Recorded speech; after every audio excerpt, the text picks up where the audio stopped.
Welcome back to Metal Gear Solid 3, the last good one. So, joined once again by Sergeant Ducky and Ben, and just to address some of the feedback with the last one, but there was some pushback. Some people took issue with the title alone of the last one. I certainly didn't, yeah. And I would hazard a guess that those same people probably didn't listen to the podcast, because I think the points that are being made are reasonably well fleshed out, or at least there's a reasonable attempt being made by three drunk men to flesh out the points that we're making. I was stone sober. What are you on about? It's even more poignant that three drunk men can see the problem in it. Like, the problem in 4 specifically. Yeah. We'll get to that. We'll crack that can open when we get to it. Yeah. So, Ducky, as a man with a substantial following on YouTube, you no doubt have your share of sycophants who would guzzle down whatever you put out, regardless of quality. And the reason I bring this up is I'm juxtaposing... No bother, lad. But I am always in your corner. But what was I going to say to you? You're a hack. But the reason that I bring this up is I'm juxtaposing this with the whole Hideo Kojima thing, because people seem to be unwilling to criticize what is, as far as I'm concerned at least, some of his worst works, if you will. It seems like by very virtue of naming this series of podcasts Metal Gear Solid 3, the last good one, it seemed like a few people's ears pricked up and they were like, what do you mean the last good one? And they took umbrage, and I suspect before they ever even listened to what anyone else had to say to the contrary, because it would seem that a few people did get offended. And great, brilliant, by all means, get offended. This isn't a democracy, and, whatever. Feel free to feed that algorithm. Yeah, that's it. If you are happy to guzzle down second-rate pish, be my guest and guzzle away. I have no interest in changing your opinion. However, as I have tried to outline to a few of the detractors, we're in this for the crack. And as far as we're concerned, at least the three of us anyways, I think we're all on the page. I know you don't have the same reverence and love for Metal Gear Solid 2 as what myself and Ben do, but I think we're all on the same page insofar as 1, 2 and 3 are a cohesive and comprehensive complete trilogy that complements each other start to finish. Yeah, absolutely fantastic. I liked them, yeah. And again, we could go tit for tat all day long about what's the best one, but breast for tat, PJ, just in case. Yes. We're all on the same page there. Like, we have nothing but love and admiration for the first 3 games. And, look, if you are someone who enjoys Metal Gear Solid 4 and you don't want to hear anyone criticize your darling game, maybe this series of podcasts isn't for you. But if you maybe want to engage the brain a little bit and look at something through a critical lens, open your mind a little bit instead of looking back with rosy tinted glasses. Yeah, I paused there because I can't actually finish that sentence. In all likelihood, you're going to come away from this series of podcasts knowing less than what you did when you came in. So with that said, on with the podcast. That was a nice way of putting it. I will say on that topic, I'd be inclined to agree with the intellectual that would say that the title could be disputed, the last good one. But I know the vast majority of the people saying that have not played Peace Walker, and therefore their argument immediately falls down, because I will grant Peace Walker is a decent game, but I know most people haven't played it. I like it as well. I would grant that also. I would grant it decent. However, it does not reach the heights of 1, 2 or 3. It's a portable game, so it's very hard to take it entirely as main canon when it wasn't released on main consoles until like a HD remaster or whatever they did with it later. But, it doesn't fit nicely in the structure of the mind as a main story staple. It's definitely a solid one to kind of check out anyway if no one's actually played it yet. There's nothing offensive about Peace Walker, and for what it is, a portable game, it's actually remarkably ambitious, and in a lot of ways it's better than 5, because on the PSP, when it was originally released, you had the whole co-op element that should have been implemented in 5, but it wasn't, because 5 was like a more fleshed out version of Peace Walker, but for some reason, Christ only knows why, they left out the co-op, which was arguably one of the coolest new dynamics in the game. I remember me and you playing co-op missions in that, Ducky, and it was sensational. It was great crack. So yeah, we had a bit of fun with that. Or I just couldn't believe that they made 5 a sequel to that, considering it was a portable game that most people haven't played. It more or less kind of followed the same structure with the kind of Mother Base and the crew. So like it was easily set up and could have brought back a lot of replay value. And they implemented, it was the first time they did the whole Fulton recovery thing, which definitely, it marks a point in the series, because like there's no two ways about it. I feel like once people, the whole thing that I take umbrage with when people are saying, oh, but Metal Gear is silly and it's always been silly, I disagree with that, but I think that goes straight out the window when they started to implement the Fulton recovery system, because that's outright just bonkers, and it is.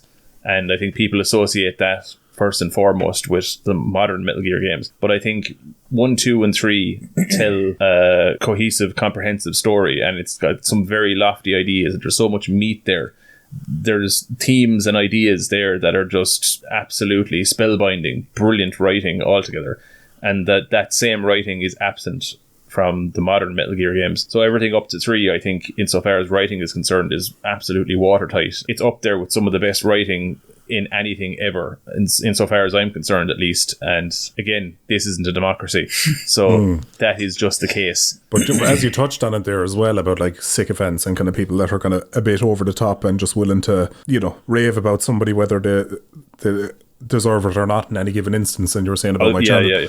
I've often got comments on videos that have said, oh, this is your best video yet, fair play to you, Ducky, you know, unreal, love this, on a video I posted 6 seconds ago. Look, I just thought it was good, alright? It was your best effort, alright? I'm just trying to give you some support. It's comments like that almost take some value out of the rest of the comments, because then I'm just like, oh, now I don't believe a lot of these.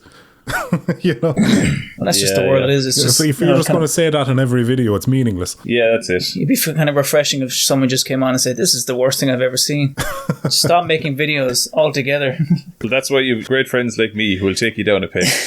To speak candidly, I only have friends that take me down a peg just to balance it out. Just when I build myself up, you tear me down. Yeah, like all my friends are actually horrible people, and I think that just introduces a lot of balance into my life. The people that actually know you are the ones who tear you down. I humble you. It's very telling that all my friends have nothing good to say about me.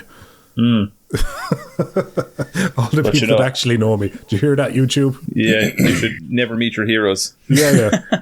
But you have no idea who you're keeping in this wonderful job. You have no idea who you're getting into bed with. But in any case, suppose let's talk about Metal Gear Solid 3. Oh, it's a good one. We have to. Supposedly. Kinda, yeah. Can we not knock on Ducky just a small bit longer, no? Just a little bit longer? I'm sure we'll come back to it. We'll come back to that, yeah. I'm sure we'll come back to it. Where did we leave it off last time? So, the last time we left it off, and we were in Grozny Grad, where we left off the last time, and Snake had just gotten captured. So Snake has infiltrated Grozny Grad after dispatching the vast majority, or pretty much all of the Cobra unit, save the Sorrow, but the Sorrow's already dead, so, you know, and his boss fight isn't really a boss fight insofar as you just kind of have to walk through his whole section, and it's more cinematic than anything. Like, I mean, you don't so much have to defeat him. Yeah, you just avoid the ghost enemies of the soldiers that you may or may not have killed during the game. What's a good little mechanic about that is, I think, is that the number of soldiers that can match you is based around the number of soldiers you've actually killed up until that point as well. That's true, but we're going to get to that. Yeah, we'll get to that soon. Then we get So where we're up to now is actually, the scene in question where Snake has been captured. So you've gone in there and you're trying to get Sokolov out, but once you find Sokolov again, he is a defeated man pretty much, because he has been forced to complete phase 2 of the Shagohod's production, which basically means now it's nuclear capable and it can fire the nuke and so on and so forth. And he's at the point where he's just like, I'm after bringing this nuclear-equipped death tank into existence now, and it's fully capable and just defeated, because I'm going to have to live with knowing that scientific genius has been twisted into making this death machine, and this is a legacy that I don't really want, but it's kind of been forced upon me at this stage. So he's pretty much defeated, and Snake is like, come on, I'm going to get you out of here. And he's like, look, don't bother. And around that point is when the Colonel walks in and he interrupts you. Snake has to put back on the mask of Colonel Raidenovich Rykov, who is this game's reference to Raiden from Metal Gear Solid 2. Just a precaution. You are now designated Raiden. And just while we're on that point, it's actually something that I found it to be quite distasteful as an ardent fan of Metal Gear Solid 2. I kind of thought they did Raiden dirty in this one. It's something that it's kind of played for laughs and it's tongue-in-cheek, and it's kind of like fan pandering a small bit. It's like, oh look, I know all of you didn't like having to play as Raiden because you all wanted to play as Snake, so I'm going to make a joke about that now and denigrate Raiden as well, rather than just turn around and kind of say, no, you know what, I know why I did what I did, and I'm actually steadfast in my conviction that it was the right way to go.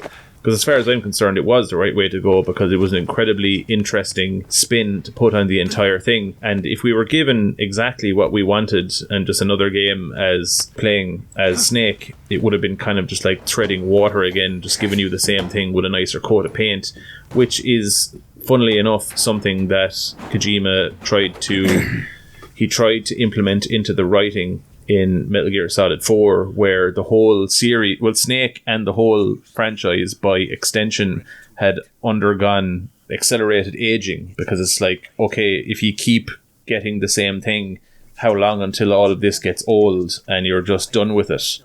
So it's something that he was aware of on some level, but, you know, the product that came from that thinking is questionable at best, depending on who you ask. I think he might have pulled the trigger too soon on that one. You could have got one or two more good, decent games in there before he had to age. I agree, but in any case, look, we are where we are. We got what we got, and yeah, let's talk about it.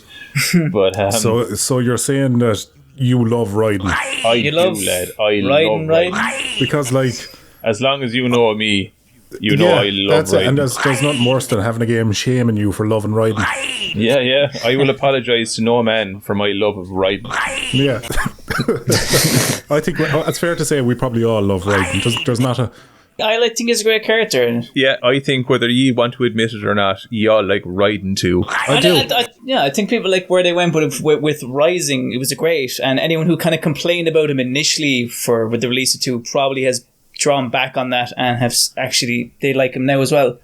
I think the whole thing of just like crossing your arms, being pouty, saying, oh, I want to play as Snake. It's like, how about you shut up? Like, I came into it late and it didn't bother me. Like, he wasn't just some blank character. Like, he had a great backstory, and he starts out as a kind of a blank canvas, but as the game goes on and you slowly peel back the layers of the onion, he's arguably a more well-written character than Snake. He's nowhere near as cool, but that's kind of the point, and it really works. Never even tries to make that point or even try to have him rise above Snake in any way, shape or form. He was his own character, and to the story, he, as you said before, he serves as an analog for like humanity in a way. He serves as an analog for the player, but then also rejects the player by the end of it when he throws away the dog tags, and he's like looking at the dog tags that have the player's name in it, whatever name that the player chose to insert into the first node.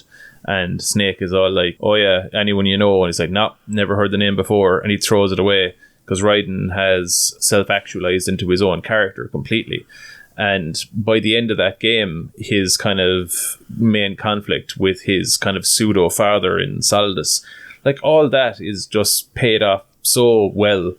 But, you know, you had a lot of fans who were still sour over the fact I didn't get to play as Snake for the majority of this game. But you got such a wonderful opportunity to view Snake through the eyes of another character in that world, which just also elevated Raiden. Yeah. It was just like that's coming from somebody who I found the story, as you know yourself, a bit kind of wasn't for me, kind of a bit over the top or beyond what I'd like out of a game. But I did love the fact that when I was playing with Raiden, You're right, man. You're playing with him. Yeah, my mind's just gone in a completely different place here. But when you're playing as him and you come across Snake, it's the coolest thing ever because you're seeing him from like a third person. Look at this. I really like that. This ultimate soldier, this absolute ghost of a man just creeping about the place, and you just see them from that perspective. That was really cool. Yeah, because once you, the player, are inhabiting the character of Snake, he's kind of fallible because everything that he's doing is based on your command. So if you're a bit of a fuck up as a player, well then Snake is too. But if he's like, you know, part of the story that you're viewing from a third person perspective, it's all the cooler for that. But in any case, with all of that said, because, you know, we're yammering on about 2 now, but yeah, just to draw back a small bit, you felt they kind of done him dirty for 3? They did him dirty, I think, and it was something that I found to be rather distasteful. Major, what are you doing here? I've been waiting for you in my room. But by and large, when you compare it to sins of subsequent games, it's a small thing. My criticisms for Metal Gear Solid 3 are few and far between, because it is undeniably sublime start to finish. I will nitpick, but that's all I can do. Whereas, you know, I have some very damning criticisms of all the subsequent games that followed. But in any case, yeah, so that's my 2 cents on the character of Raiden and how they did him dirty in 3 with the whole Raiden Raidenovich Rykov thing. And even the boss comes in, and when she catches Snake wearing the Raiden mask, she says, "What is this fairy disguise?" What is this fairy disguise? It's gonna rub off on you, and then you'll lose sight of who you really are. So this inference that, you know, like, you know, Raiden is a bit on the effeminate side. Man, yeah, a bit femboy, a bit theatrical. Well, to be fair, they did hit that feminine. nail too many times in MGS3 to the point that even when I was playing it way back when, I was just like, okay, I have a Raiden mask, and then it comes in later, and then there's somebody called Raidenovich Rykov, and I was like, a mild mention, even just a character, Raidenovich Rykov or whatever, if he just walked past the screen or there was like a 5-second mention of him, that would have been enough. But I think they just overdid it in 3. They did, and especially considering that he is essentially Colonel Volgin's boy toy. Yeah. You know, it does the character so dirty, and yeah, you thought Volgin grabbing him by the balls was a bit of a... Yeah, because Volgin, as soon as he sets eyes on Snake, who is identifying as being Colonel Raidenovich Rykov, Volgin's first call of port is to catch him by the tool. So he get a bit of a feel around. Yeah, he grabs him by the crotch. An Irish handshake, as they call it. Yeah, Snake bats him away then. And maybe then up in tip, lad. Then he doubles down and he catches him again. And only at that point does he realise that this guy is an imposter, and he knows he's an imposter not because of any imperfection in the disguise, but because he is so familiar with the feel of his tool in his hand that he knows, hang on a minute for a second, something off about this tool something's here. not right here. I know the Major better than anyone else. So, you know, it's basically hammering you over the head with, yeah, look, I know you didn't like Raiden, so let's all just take the piss out of him. As an ardent defender of the character of Raiden, I wasn't thoroughly impressed with that. Now, like, you know, it's a bit tongue-in-cheek, and I can forgive it because of how good the rest of everything is. Yeah, fair enough. I get what you're kind of saying. Yeah. But anyway, look, just to draw it back to the actual... you know, to the game. Where we kind of left off was Snake gets beaten and subdued and taken hostage, where then he is brought into the torture room. It opens up with the bag on the head. Before even we get to that, like, we get the, you know, say the boss comes in and you actually get a cool little fight there. Like, she upends the whole room, doesn't she? I think we mentioned in the last one, the boss kind of comes in and does the whole baiting you up and down the gaff, and she's the one who kind of subdues you initially, where then Volgin takes the reins and then starts battering you. And from there, you get knocked out and are taken into the interrogation room, where the scene opens up with a black screen. However, your HUD is kind of there. It's on the screen, and you can hear Volgin knocking the lights out of Sokolov. He's beating him to death, trying to get information out of him. And all the while, you can hear kind of characters in the room like Tatiana / Eva, who we kind of know, you know, the identity's not very well hidden. Just a pair of glasses, like we said last time, a very Clark Kent kind of job. But regardless. So he interrogates Sokolov, trying to get information out of him, but nothing kind of comes of it. Then eventually it leads to literally Sokolov's death. So the whole extraction thing, it's off the table. That's very disrespectful, Ducky. He was a very poignant character, and I can't believe you do that. He was so likeable, so relatable. Yeah, especially the baldness. I can relate to that. But anyway, moving on. But he pulled it off with those lovely round glasses. That's true. His lovely little mustache. He was a very polite looking fella. Yeah, We'll miss him. He'll be missed greatly anyway. A real mouse of a man. I loved him. Rip Sokolov. We love you. Rest in peace, my friend. Well, he gets kneecapped as well. You have to remember that. Right before you enter that sequence, Volgin whips out that wee little scut of the gun. He shoots him in both knees, and Sokolov is just thrown on the ground, kind of going, ah, and in like My proper knees. IRA fashion. Ow! That hurt. I need those to walk. Ow! That's kind of bothersome. God, why did you do that? You're mean. Do you know what? You're not a nice guy, Volgin. You know, I'll at this point I was kind of on your side and things, but Jesus, that's taking it too far. Yeah, well, so with that kind of added on, getting his knees blasted out with a gun, and on top of that, being beaten to death, which is bad enough in itself. Yeah, we go to the series staple of being tortured. That's it. First, second, third game, each one, you get tortured. And from this scene, Volgin, I think he comments on your condition, and it differentiates depending on how much damage you take into the game or something like that. Yeah, that's it. So depending on how many kind of times you've been shot and have had to heal yourself in the cure screen, so you do get like battle scars and stuff like that. Yeah, so comment on like how you like skin like a baby, or you're like the body of a warrior or something like that. Signs of battle. You have a fine arse in you. God almighty. Volgin is admiring Snake's body. Yeah, get a cop feel a whole lot. Some muscles on you, lad. He goes, I like your style, Snake. And Snake's like, thanks, man. I like your style too. Yeah, he's built like the cliffs of Moher. He's been weathered, yeah, He endures. Up to that point, the screen's kind of blacked out, but then it cuts to a cutscene where Volgin begins to initiate torture on you.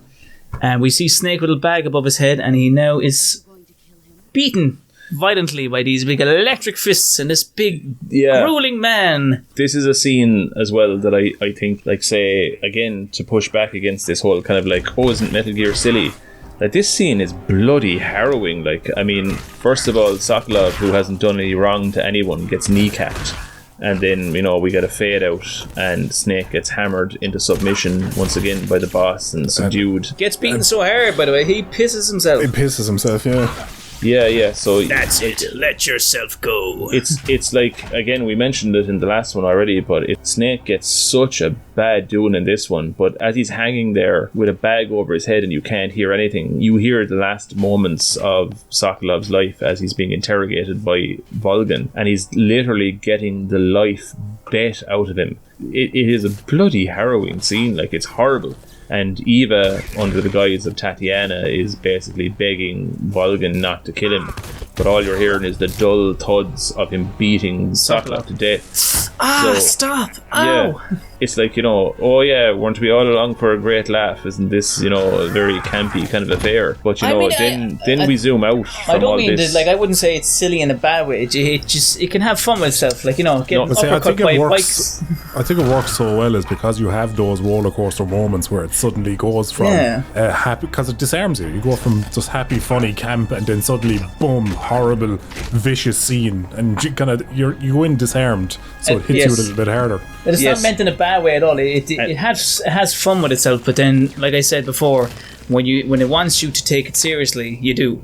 Yeah, and there was a great balance with that in these earlier games. Yeah, that's it. But I suppose the only thing that I take umbrage with is how some people identify Metal Gear as being silly and camp and stupid first and foremost before we get to anything else, when it has so much kind of meat and substance and really heavy ideas that should be taken seriously, and you should kind of go like, oh Christ, there's a lot going on here. But it does have moments, and I think, to Ducky's point, we brought it up, I think, tangentially in the last one, how certain animes and stuff do it, where you have certain scenes of levity where you're endeared with characters, and it's these characters having a good time and enjoying each other's company, and kind of, it might be certain scenes played for laughs, but then all of a sudden these characters are getting brutally beaten to death before your eyes, and it only heightens the horror of it. But it's all part of a dynamic that I think serves a story that's quite serious and should be taken serious.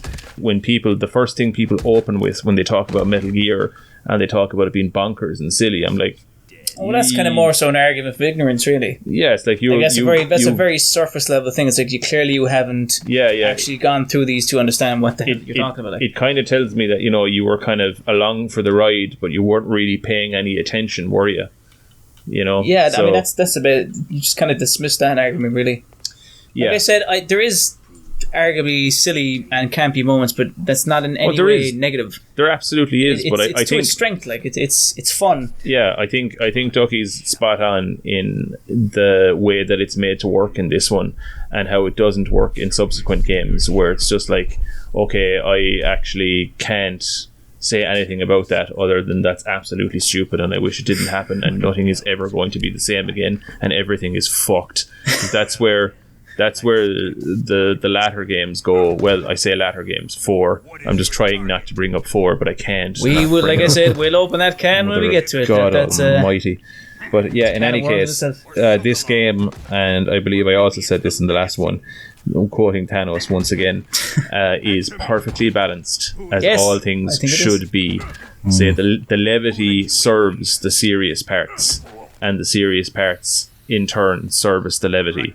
A well-rounded, perfect experience throughout. Yeah. So yeah. So anyway, just to kind of draw it back, like you said, it's a very harrowing scene, and it is like we're just watching this guy being beaten viciously to a point where he's pissing himself and he's bloodied. Yeah, Snake, this guy, this kind of well-meaning, you know, just a soldier, loyal to the cause, kind of sent in here to do a job, fundamentally a decent person that just happened to be a soldier. A nice fella, like, lovely lad. I found in a profession where I have to kill people, but there's no malice in Snake at this point in time. But the events of this game twist him into the antagonist of the original 2 Metal Gear Solid games. And by the end of this game, you come to properly understand. This game does a lovely thing where you are pretty much aware, just by virtue of the fact that the game is set in the 1960s. It doesn't outright tell you that you're playing as Big Boss, but of course you have to be playing as Big Boss. It's the 1960s, and the other games are set in what was at time of release, the not too distant future, as in, say, Metal Gear Solid on the PS1, the first game that was released in 1998 but was set in the year 2005. So that's set 7 years in the future. So they're set in the not distant future. So as soon as you see that this game is set in 1964 and you know that Snake is a clone of Big Boss and you were inexplicably playing as Snake now in his prime, you very quickly join the dots and you're like, okay, this is a story about Big Boss. But the Big Boss you're playing as is like a fundamentally decent human being who happens to be a soldier and happens to be in a profession where he has to kill people in the name of his beliefs, in the name of his country, in the name of all that entails being an American operative in Soviet Russia during the Cold War. He's kind of the guy who has to do what he has to do because someone has to do it. But he's not a bad person. But by the end of this game, you see all of the various things that twist him into becoming the character that we came to know in Metal Gear and Metal Gear 2, who was essentially, we were told, was like this legendary mercenary who was this nutcase who tried to bring the world to heel under threat of nuclear holocaust, basically. Started his own nation full of mercenary soldiers that had no nation to answer to as such. And we knew him as being the bad guy from the word go. Now you're aware that you're playing as this guy. And this game does a fantastic job of like, what could turn this man into this tyrant that we were told all about in the early games. And this is part of it. And this, I think this is one of the instrumental scenes where like poor Snake is getting this absolutely horrendous torture. He's hanging there by his arms. Out of him. Yeah. Quite literally. And here's this Russian electric man who's like shocking him to bejesus and punching the snot out of him to the point he pisses himself. Like, the character is robbed of his dignity in this scene even. And like, I'm looking at this, I'm hearing somewhere in the back of my head the echoes of people going, oh yeah, they're all such silly games. Do you see what they're doing to this man? Do you see what absolute really took it to torment heart. this man is going through. All the while he's been carrying this mission where he's being told, yeah, you know, the person you love most in the world, your mother figure and your mentor, you have to kill her to avoid World War III, and that's what you have to do. And all the while he's carrying the weight of this kind of thing that she has even bestowed upon him as almost her final lessons. Like, you know, what is going to be, Jack? Is it going to be loyalty to me or loyalty to your country and the mission? So you have this very heavy burden put on this character who's just an honest-to-God soldier, an everyman, if you will. And he's been put into this impossible situation, and now he's getting tortured to within an inch of his fucking life. And, you know... Less of the swearing. Yeah. Well, look, it's going to be me editing the bloody thing, so... Yeah. So... Well, I would say for like this point onwards in the game is when I consider it to start getting more into the territory of hitting you in the fields and more serious, because I think there's only one more like campy scene that I remember, and there could be more, but the one that comes to mind is like Eva in the cave, you know, that kind of whole where they're going at it in the cave, and that kind of funny bit there. But I think that's, as far as my memory serves, that's probably about the only campy bit between here and the end of the game, and this is where it kind of starts to turn the corner. It's an optional scene at that, because if you okay, so for context there for the listener, if you are unaware of the plot in this game, which begs the question, like, why you listen to a podcast with like three half-drunk Irish fuckers talking about Metal Gear Solid if you haven't actually played it. For the love of God, what are you doing? What are you Play doing? the bloody games. Click off the video now. Stop listening. In any case, unsubscribe. In any case, unsubscribe and like. Get out. That's our 1.5 drunk people for those who are not handy with maths. Yeah. So, I'm not. I don't get it. Anyway, look, we'll get to that kind of point. We'll explain that when we get to it. We'll follow a bit there shortly anyway. Chronologically follow it. So just to kind of speed up a small bit here. Inevitably, I have to go for a piss, so Ben, take the reins. Oh, God. Well, I actually need to go as well. We just take a time out. I suppose so. Or I can hold it until PJ gets back. Yeah, hold on for a small bit, because I need to bounce off someone, and I love to bounce off you. I'd only love to bounce off me, Ben. I insist you bounce off me. I'm rocking a horn here now. Just stop. Wait, horn. Okay, look, stop. I'm sorry. I meant that in a purely Catholic way, Catholic way, there, Christian way. Oh, I thought you felt the same way. Never mind. I was very PG in that moment. No, it's okay. Let your feelings out, Ben. No, it's okay. I'll never shame you. Look, I'll just have to sleep on it. I want to sleep on you. Look, never mind. Back it off. Okay, looks. Listen, I'm with somebody, but I could be talked out of it. She's nothing but a barrier between you and I, okay? She's a bump in the road. We'll get over it. But look, listen. As long as this doesn't get out, Ben, it's just between me and you. Nobody else can know. Well, PJ knows now. He's walking the door and he wants in on the action. You can, yes. Look, back. Right, look, Ducky, go on for a pish there, so and I'll reel it back. For fuck's sake, he's going now. He needs to go for pish. Yes, look, okay. Musical pishes. Here we go. Let's try and fire forward. Okay, right. So what the hell was that? The name of Jesus. Right. Look, reeling it back. You're getting tortured by Volgin, and he wants to extract some information from you. And the key points he's trying to make is: what is your mission? He believes you are after the philosopher's legacy. What is your mission? Is it Sokolov? Is it the Shagohod? Is it the philosopher's legacy? This is something that's mentioned beforehand at some point a few times. Grannon brought it up. It's Grannon. He says, okay, the philosopher's legacy, I can't quite remember, was it something that was created during either World War I or World War II? Both of them. Yeah, through the World War. Its conception by the world's superpowers, America. America, China, and Russia. They pooled resources, and the whole thing was called the Philosopher's Legacy, where they pooled all their resources so that they could fund anything that they could conceive of in order to combat the threat of the Nazis. So there was this giant fund, and the fund was so big and so great that even after prevailing and defeating the Nazis in World War II, there was still a substantial lump of money.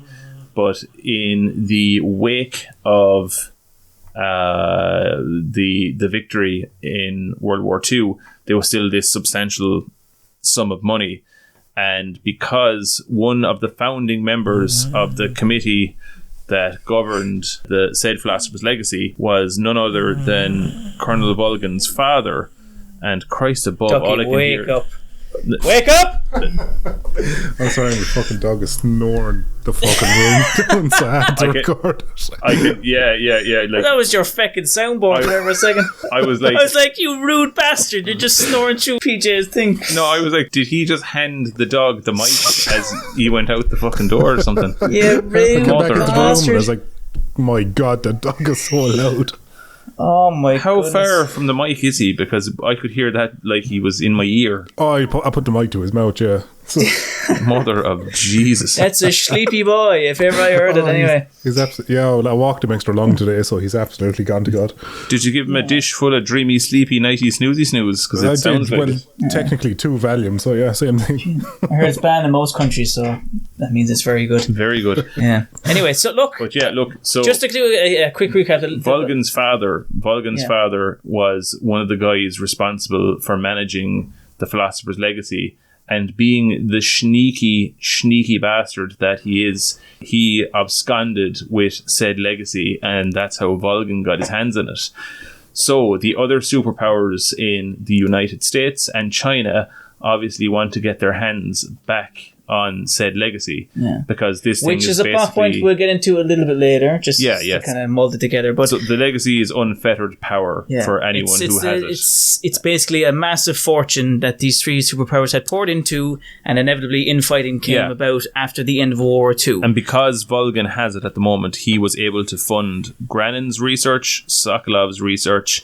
He was able to build the Groznygrad fortress, and he was also able to build Volgin's research facility, which was the area that was nuked at the end of the Virtuous mission. I think we covered this in the last one, didn't we? Or did you call it out? Kind of. We may just or may a quick not recap. have. Yeah. So there's a recap. Right. Moving So swiftly along. we'll go into it a little bit more as well, because it does come. Volgin is wondering if that's the key reason that Snake was sent in there, and he sent is in order to recover the Philosopher's Legacy, and he's battering him, trying to get this information. But Jack/Snake is not spilling the beans, and at this moment the boss walks in and says he's not going to spill the beans, he's trained not to break. I should know, I'm the one who trained him. Yeah, trained by me. And up to this point as well, there's this whole kind of thing about there being a mole or a spy in it. So Volgin is like, look, I'm going to need you to prove your loyalty here,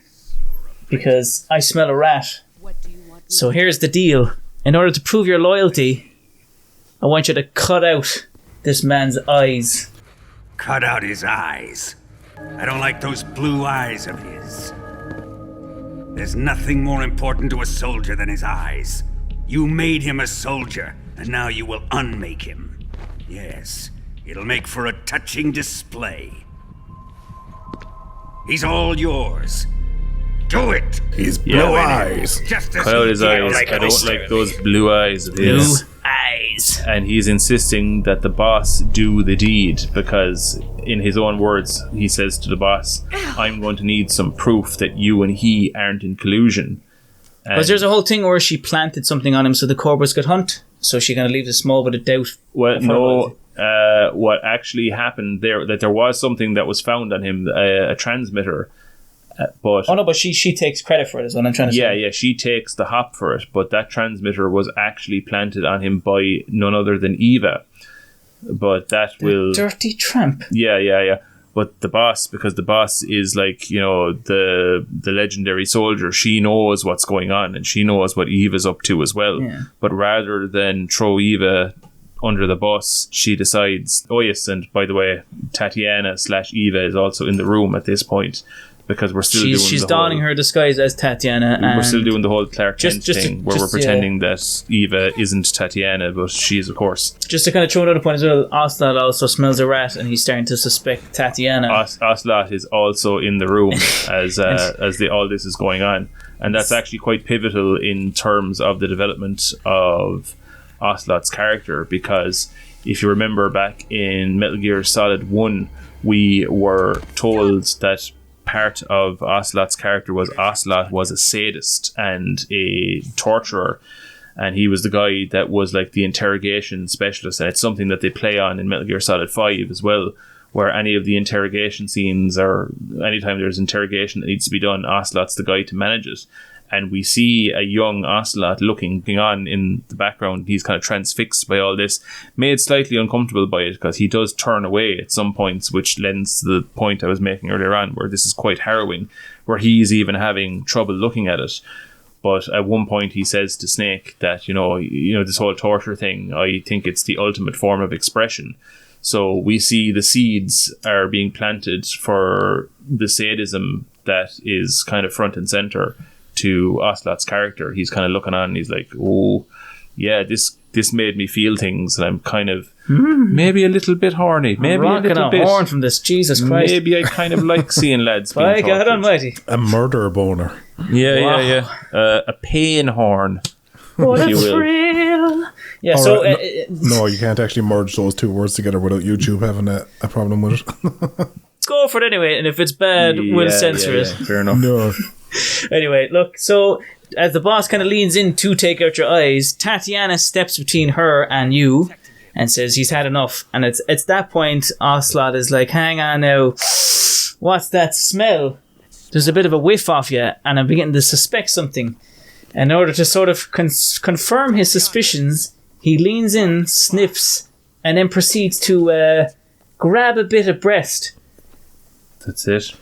And then she slaps Dirty him across the immigrant. face. And then Volgin remarks, oh, you're taking a liking to her, huh? To which Ocelot retorts saying, I have no interest in this woman. No, I have no interest in this woman. And I believe him. No, I have no interest in this woman. And I he's absolutely Me on a believe Tuesday. him. dirty tramp. That's it. It's Tuesday all week round for Ocelot. It's It's Tuesday. he has no more interest now than fucking Shep the dog. So His suspicions, he thinks there's a bit of a rat and he wants to test her. And if you've been keeping up at this point, his way of testing someone is to play a bit of juggle with his revolvers. Pistol Pat breaks out the pistols. Pistol Pat. Pistol Pat. Ocelot decides he wants to test Eva by spinning his old... After testing her tits. After he decides- testing her tits and getting slapped across the face, he decides he's not satisfied. he's not satisfied. That's the way that goes, alright. So he juggles his and hits. in comes the new Cobra, the horn. I'm the horn. I thought after I got an old fistful of tits I'd be satisfied, but shock horror, I'm not. If anything, I want to go deeper. I'm just more enticed. What does a man with power want, huh? More power. Yeah. It's The like horn, voiced by Robert Atkins down. a fistful of He's here. go. Yeah, I think you can get away with saying goal anyway. You can, That's- yeah. Because YouTube doesn't know what that means. Our Goal American- riding. To our American viewers, Gowl is a colloquialism for the female reproductive region, A if you will. fork in the road. A fork in the road, yeah. So, like, once you're on a train in Ireland and you're passing through a train stop called Limerick Junction, you will hear a notice come up, because they do this thing, because we've got this thing in Ireland where we like to try and convince ourselves that the Irish language isn't dead.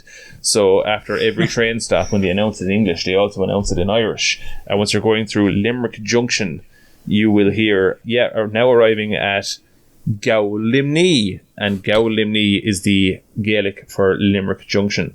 So Gowl is also... Yeah. Very good. Very good, lad. Very good. Thank you for that. Yeah. You're very welcome. Yeah, that's actually spot on. Like this barely legible, Gowl, barely you can legible barely voice. Yeah. Limerick Yeah, Junction. All you hear is like, Did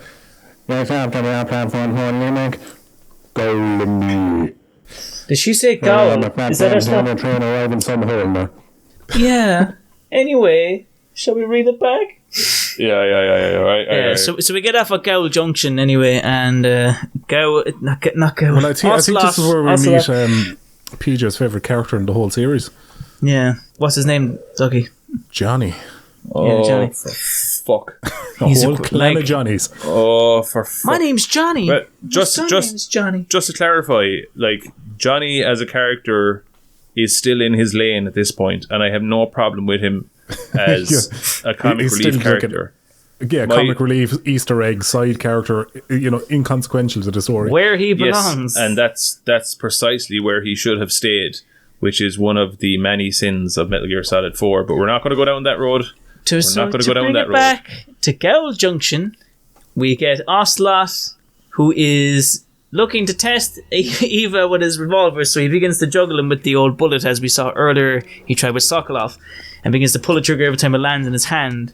And Snake, sort of anticipating the shot, dives in the way of the bullet at the last second before it hits Tatiana/Eva and gets shot in the eye. And this is where he gets his injury from. Yeah, so this is the iconic, this is where now Big Boss has essentially become Big Boss, because we all knew from the stuff the stills that we saw of him, even in stuff like the user manual in the first Metal Gear Solid, Big Boss always had an eye patch. And an iPod. And an iPod, yeah. He's mad about iPods, he was. Well, funnily enough, iPods are a thing in Metal Gear Solid 4, but we won't go down that road. It's so difficult to avoid. In this it. universe, Jesus Christ. technically, Snake invented them, because there was that thing in Metal Gear Solid 5, what was it called? The iDroid or something. Yeah, that's right, yeah. So he's Steve Jobs in this universe, technically. Yeah, and this is another, I know product placement was a thing in the Metal Gear games. I'm not sure where it started exactly. I can't quite remember. Was it the calorie mate in MGS3 in this one? Yeah, maybe it could have even started in 2, because in the original release of Metal Gear Solid 2, you had posters from FHM magazine, and they were the girls that were the posters up around the various. They were all FHM models anyway.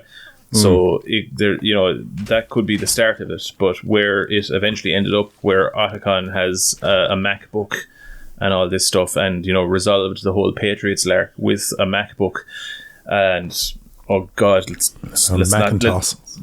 not pull on that thread, Christ above. But in any case, product placement began in this one.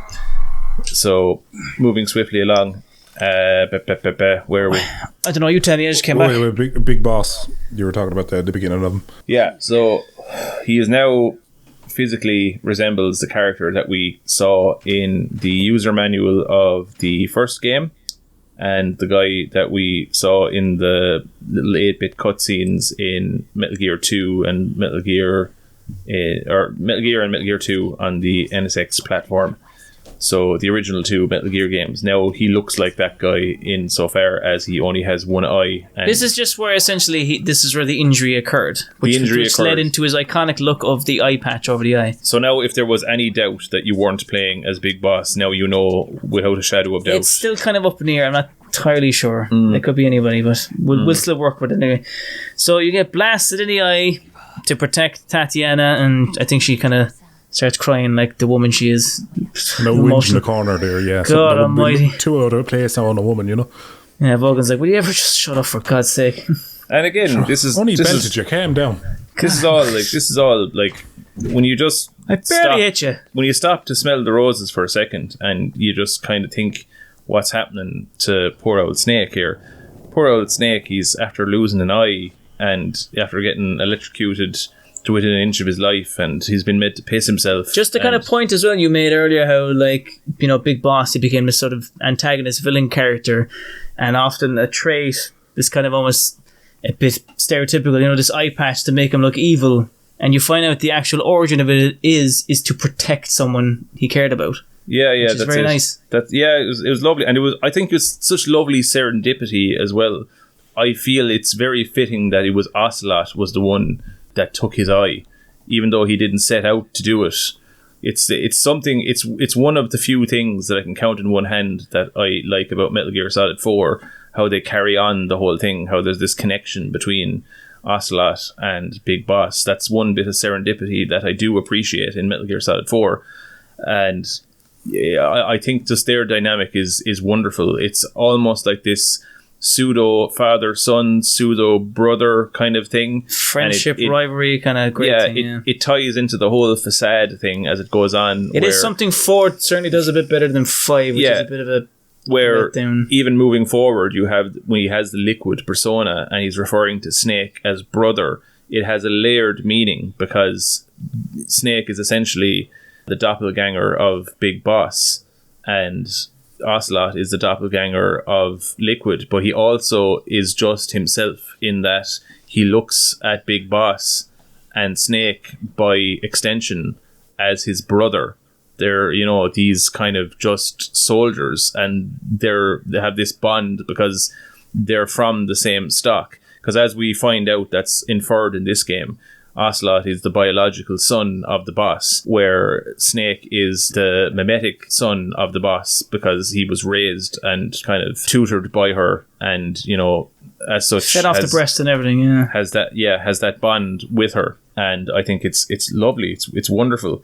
It is definitely one of the best things about this game, anyway. Yeah, I think it would have been almost low-hanging fruit if the boss was the one to cut his eye out, but it served in vain. It served what came later, which was a pile of crap. But insofar as just that plot point is concerned, I think it was some wonderful serendipity. Big Boss loses his eye to Ocelot and becomes Big Boss not only in the realm of ideas, but now he resembles the Big Boss who we all knew from the earlier games. His whole iconic look, which eventually he will don the eye patch a little bit later. But it's worth mentioning as well from this point on in the game, as a gameplay aspect, your field of view actually lowers as a result of this injury in the game. So when you aim down the sights in the game, there's actually like a shadowy area over to the right hand side of the screen. Yeah, it's blacked where out, you've been shot. Yeah, so it's blacked out. So it actually affects the gameplay as well when you're aiming down the sights, which I thought was a lovely little touch. Again, showing that the developers really loved what they were doing making this game. That attention they paid to detail, attention to something like that. Yeah, the devil's in the details. Absolutely, couldn't agree more.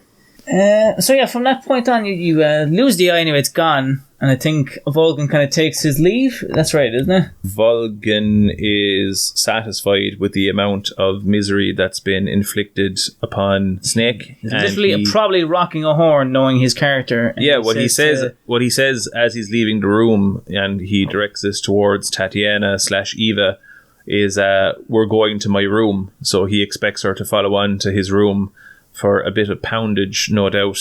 A rough old Rogerin. Yeah, because obviously he's been getting off on all of this. Torturing, and he's a bastard. We don't like him. But the boss takes this opportunity to have a little word in Snake's ear. What is it the boss says to him? But first, I think she slaps Ocelot and yanks the gun out of his hand. So he gets a second slap off a woman. It's actually unclear as to whether or not the boss is aware that her biological son is in fact Ocelot.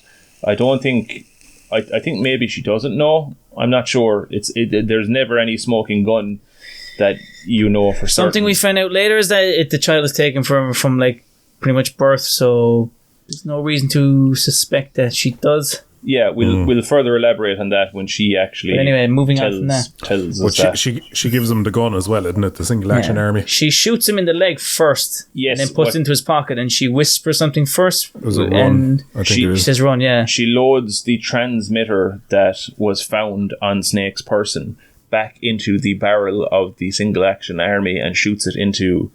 Is it his leg? Oh, Ocelot actually puts the transmitter in his back. Yeah, when he punches him with it. Yeah. Oh, and then that's he does right. something, and then he shoots something else on his back. But look, we can't go into that. She shoots him at something, doesn't she? She shoots him with Ocelot's gun in the leg, and then holsters the empty gun into his pocket to give it to him. I guess I'm not entirely sure why. And tells him to run. Yeah, and in that moment, there's a POV shot where you can see a ghost of the sorrow hovering above her back with. The frequency. The sorrow that like frequently appears in the game if you hold down R1 in certain cutscenes, you can see that kind of hidden details, and it's typically the sorrow holding up codec numbers that you can call. I think in this one it's probably the code to get you out of the cell in the next scene. That's exactly what that correct, is. Yeah. So, and you find him usually kind of floating around the boss as well, which is something we'll explain a bit later too. But in this one, he gives you a frequency, which is unknown what the purpose of it is at this point, but it does come play into your escape of the cell. But from that point then, she leaves the room and leaving you with Tatiana/Eva, and she kind of drops the ruse for a second to whisper into your ear saying, look, I've got an escape route laid out for us. You just got to get out of this gaff and I'll meet you at so-and-so. Small caveat there as well. Yes, my friend. Just to hammer home this whole kind of thing, of why subsequent games drive me mad when they try and retroactively explain things, because the explanation given by Metal Gear Solid 5 for all the supernatural occurrences in this game being the vocal cord parasites, it's like, okay, that vocal cord parasites, that's, you may as well just say the explanation is magic beans, because it's so poorly defined that it's just a crap explanation. I think it was a point made in the second part there where it's like, if you can't make at least a good explanation, just make none. There was no need for it. Just don't, because it works better. Yeah, the whole game had supernatural stuff. At that point, you're just not even questioning why the sorrow's there. Yeah, and nor should you. All you need to know is there is a ghost, and that's the end of it. But this is why the explanations are just terrible. Say, even with such a poorly defined explanation as vocal cord parasites, I don't see how that would address the elephant in the room, that is the fact that there is a ghost appearing to you with a radio frequency that will open an unlocked door for you. But you go along with it because we are in the Metal Gear universe now, and the Metal Gear universe says psychics exist, vampires exist, you know, these things are just part of the universe, and nobody was wondering how and why there is a ghost here at this point. But if retroactively we're supposed to swallow that, oh, it was all actually rational because vocal cord parasites. I mean, in the pursuit to try and make it rational, you actually made it more silly. Yeah, you've made it convoluted is what you've done. But it's like when you like played these games way back when, like even your child self knew, because when somebody would watch you playing the game and they'd say, what's with the ghost, and you're just like, oh, never mind, there's ghosts in this game, happens all the time, don't worry about it. Yeah, so it's like it's just, get out of my room. It's like, what's that about? It's like, what you mean, what's that about? There's a ghost, like. Yeah. What more do you want? Yeah, that's not the only weird thing in this game. I've accepted it's fine. Like, yeah, this is why it's a game and not reality. Like, the point I think I made, and probably we all made at one point, is like, wherever you decide to draw the line is relative, and you know, that's up to you. Do what you feel as you will. You're going to go down a rabbit hole, like find a jungle in Russia. Yeah. That's it. Hang on a second. It's like in terms of, like, you know, believability and what you're willing to swallow. Basically, it's all a matter of where you draw the line in the sand. And if this is too much for you, well, I suppose, you know, you had better get out now. But the other games have long since laid precedent for this. But they all take themselves seriously, and any of the comic relief moments are confined to that lane where they don't conflict with the tone and the pathos of the story. And this game is remarkably consistent in that. Perfectly balanced, as all things should be. Well, it's like seeing like a very attractive woman on Instagram, and you look at the picture and you go, isn't that lovely? But then if somebody came along and showed you all the filters and the different techniques used to make her look that good, it would ruin it for you. You're just like, no, I don't need any of this. I can just admire the photo and move on. Like, probably still have a toss regardless. Like, yeah, it's like the analogy. Yeah, but you're not there for the explanation. You're just there for the photo. Yeah. I remember, like, when I was a young fella, and I'd be watching films, say like The Matrix or something like that, and I'd be blown away by how impressive it all was. And if, say, I remember like the mother saw me watching The Matrix, she'd be like, oh yeah, but sure, if you saw how all that was done, you wouldn't be impressed at all. And I'd be there looking at her kind of going like, well, that's why I'm not watching the making of. I want the feature film, I want the fantasy, I want the escapism, like I want to believe in the fairy tale. So can you let me do that, please? I mean, I'm going to suspend my disbelief. I'm going to allow myself to be immersed in this world. Never mind on this fantastical nonsense. This is all just fable. Now let's go to church. I'm here inhabiting this reality to substitute for the shit one that is forced upon me in every waking moment of my existence. That's why I'm here. That's like the purpose it serves. Yeah, Christ above. Like, didn't you get? Look, maybe if you engage in this, you wouldn't be so miserable. But alas. But enough about your mother. Well, I think I was talking. This is like touching a conversation myself and PJ I had the other night there in our private call, where we're talking about how like when women go into detail about their menstrual cycle. It's like, we don't need to know this. Like, you're so much better with us not knowing that. Like, in our opinion of you is so much higher when we don't know that. Part of the attraction Just let me believe in the magic. Yeah, exactly. Yeah. Part of the attraction is to kind of let me enjoy Santa Claus. I want to go to Disneyland and I want to see all the stuff that you're presenting to me. I don't want to see all of the people that are working the terrible jobs that prop this illusion up on the back of their misery. I don't want to see Goofy around the back of the rides there having a cigarette. Like with the helmet off. Like, just show me the Goofy. The Goofy that's, like one bad day away from roping himself. I don't need to see that. That would somewhat upset the vibe. This is the last day I'm put up with this crap. Yeah, precisely that. I'm gonna do it, Mickey. That'll be the last noise you ever make. Stairs the rope tightens. Oh no!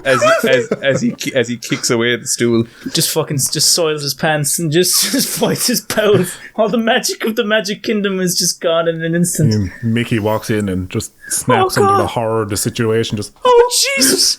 Oh God! Oh boy! In my experience, actually, tell you there, it's completely off topic, but herself has a towel in the bathroom. And it's a Disney towel and it says Mickey Mouse on it. Jesus, where's this going? But it says Mickey Mouse on it, but I always fold it in a certain way when I'm putting it down so you just see the word Mickey across it. In hopes that one day somebody will come over to the house and use the bathroom and think for just a second that that's my Mickey towel that I want my Mickey on. My loads are such that I need like a big towel that's highlighted as that's the Mickey towel. That's the Mickey towel. I rinse myself down in the sink and I pat myself dry with the Mickey towel. What towel did you use to wash your hands with? Not the Mickey towel. Oh no! Yeah. Be careful now, lad. Don't go wiping your hands in the Mickey towel. It was awful. That Mickey towel has to be strained into the sink every night by herself. And just gives me energy to know when somebody's like paused in the bathroom staring at the towel, just kind of going, What if? You're like, you know what? I'm just going to dry my hands and my jeans all together. Yeah, if I just see somebody walking out of the bathrooms like patting themselves off with their t-shirt, I'll know. It's like, cheers, lad, very, very damp hands. So yeah. I thought it was a joke at first, but then my mind kind of wandered and I thought, you know what? I'm not taking the risk. I know this fella too well. This is a real risk.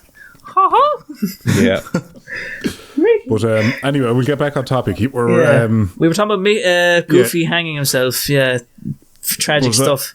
I think after the boss leaves anyway, Eva gives you kind of like, here, this is where you go if you can escape, and I'll look after you, kind of an escape route.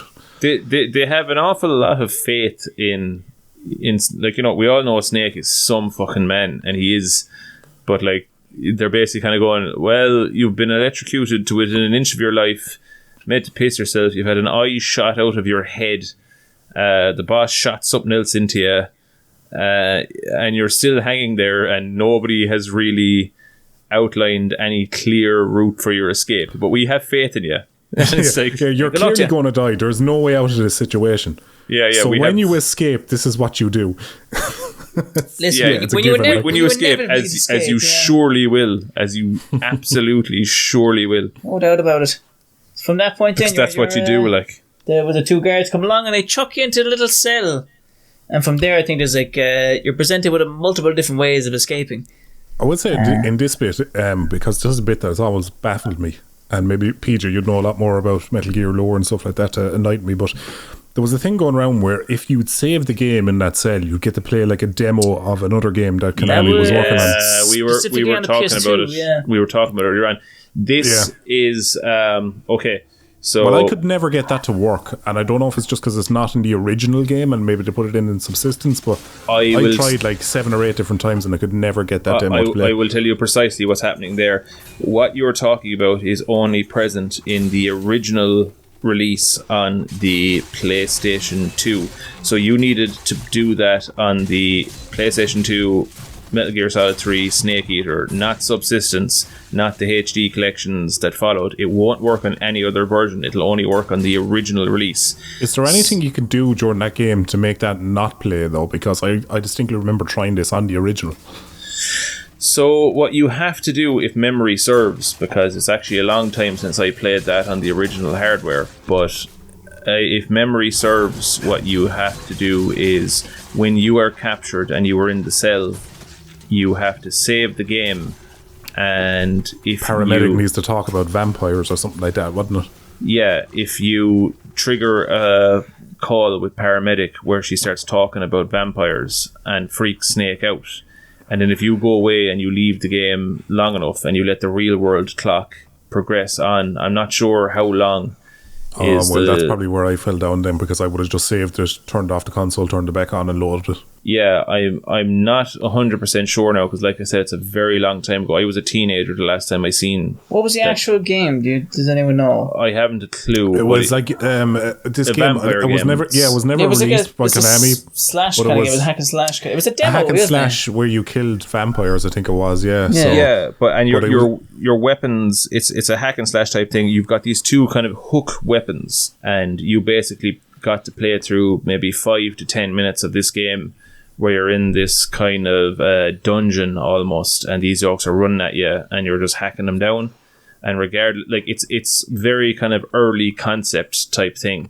So I think it was actually a demo for that game. Whether it actually got released or not, I don't know. Yeah, it was never. Sure. I don't think it was ever released. I think it was just it was a very, very early development game that never got cancelled eventually. I think that's what happened to it. Yeah, I'm not even sure if it ever even had a title.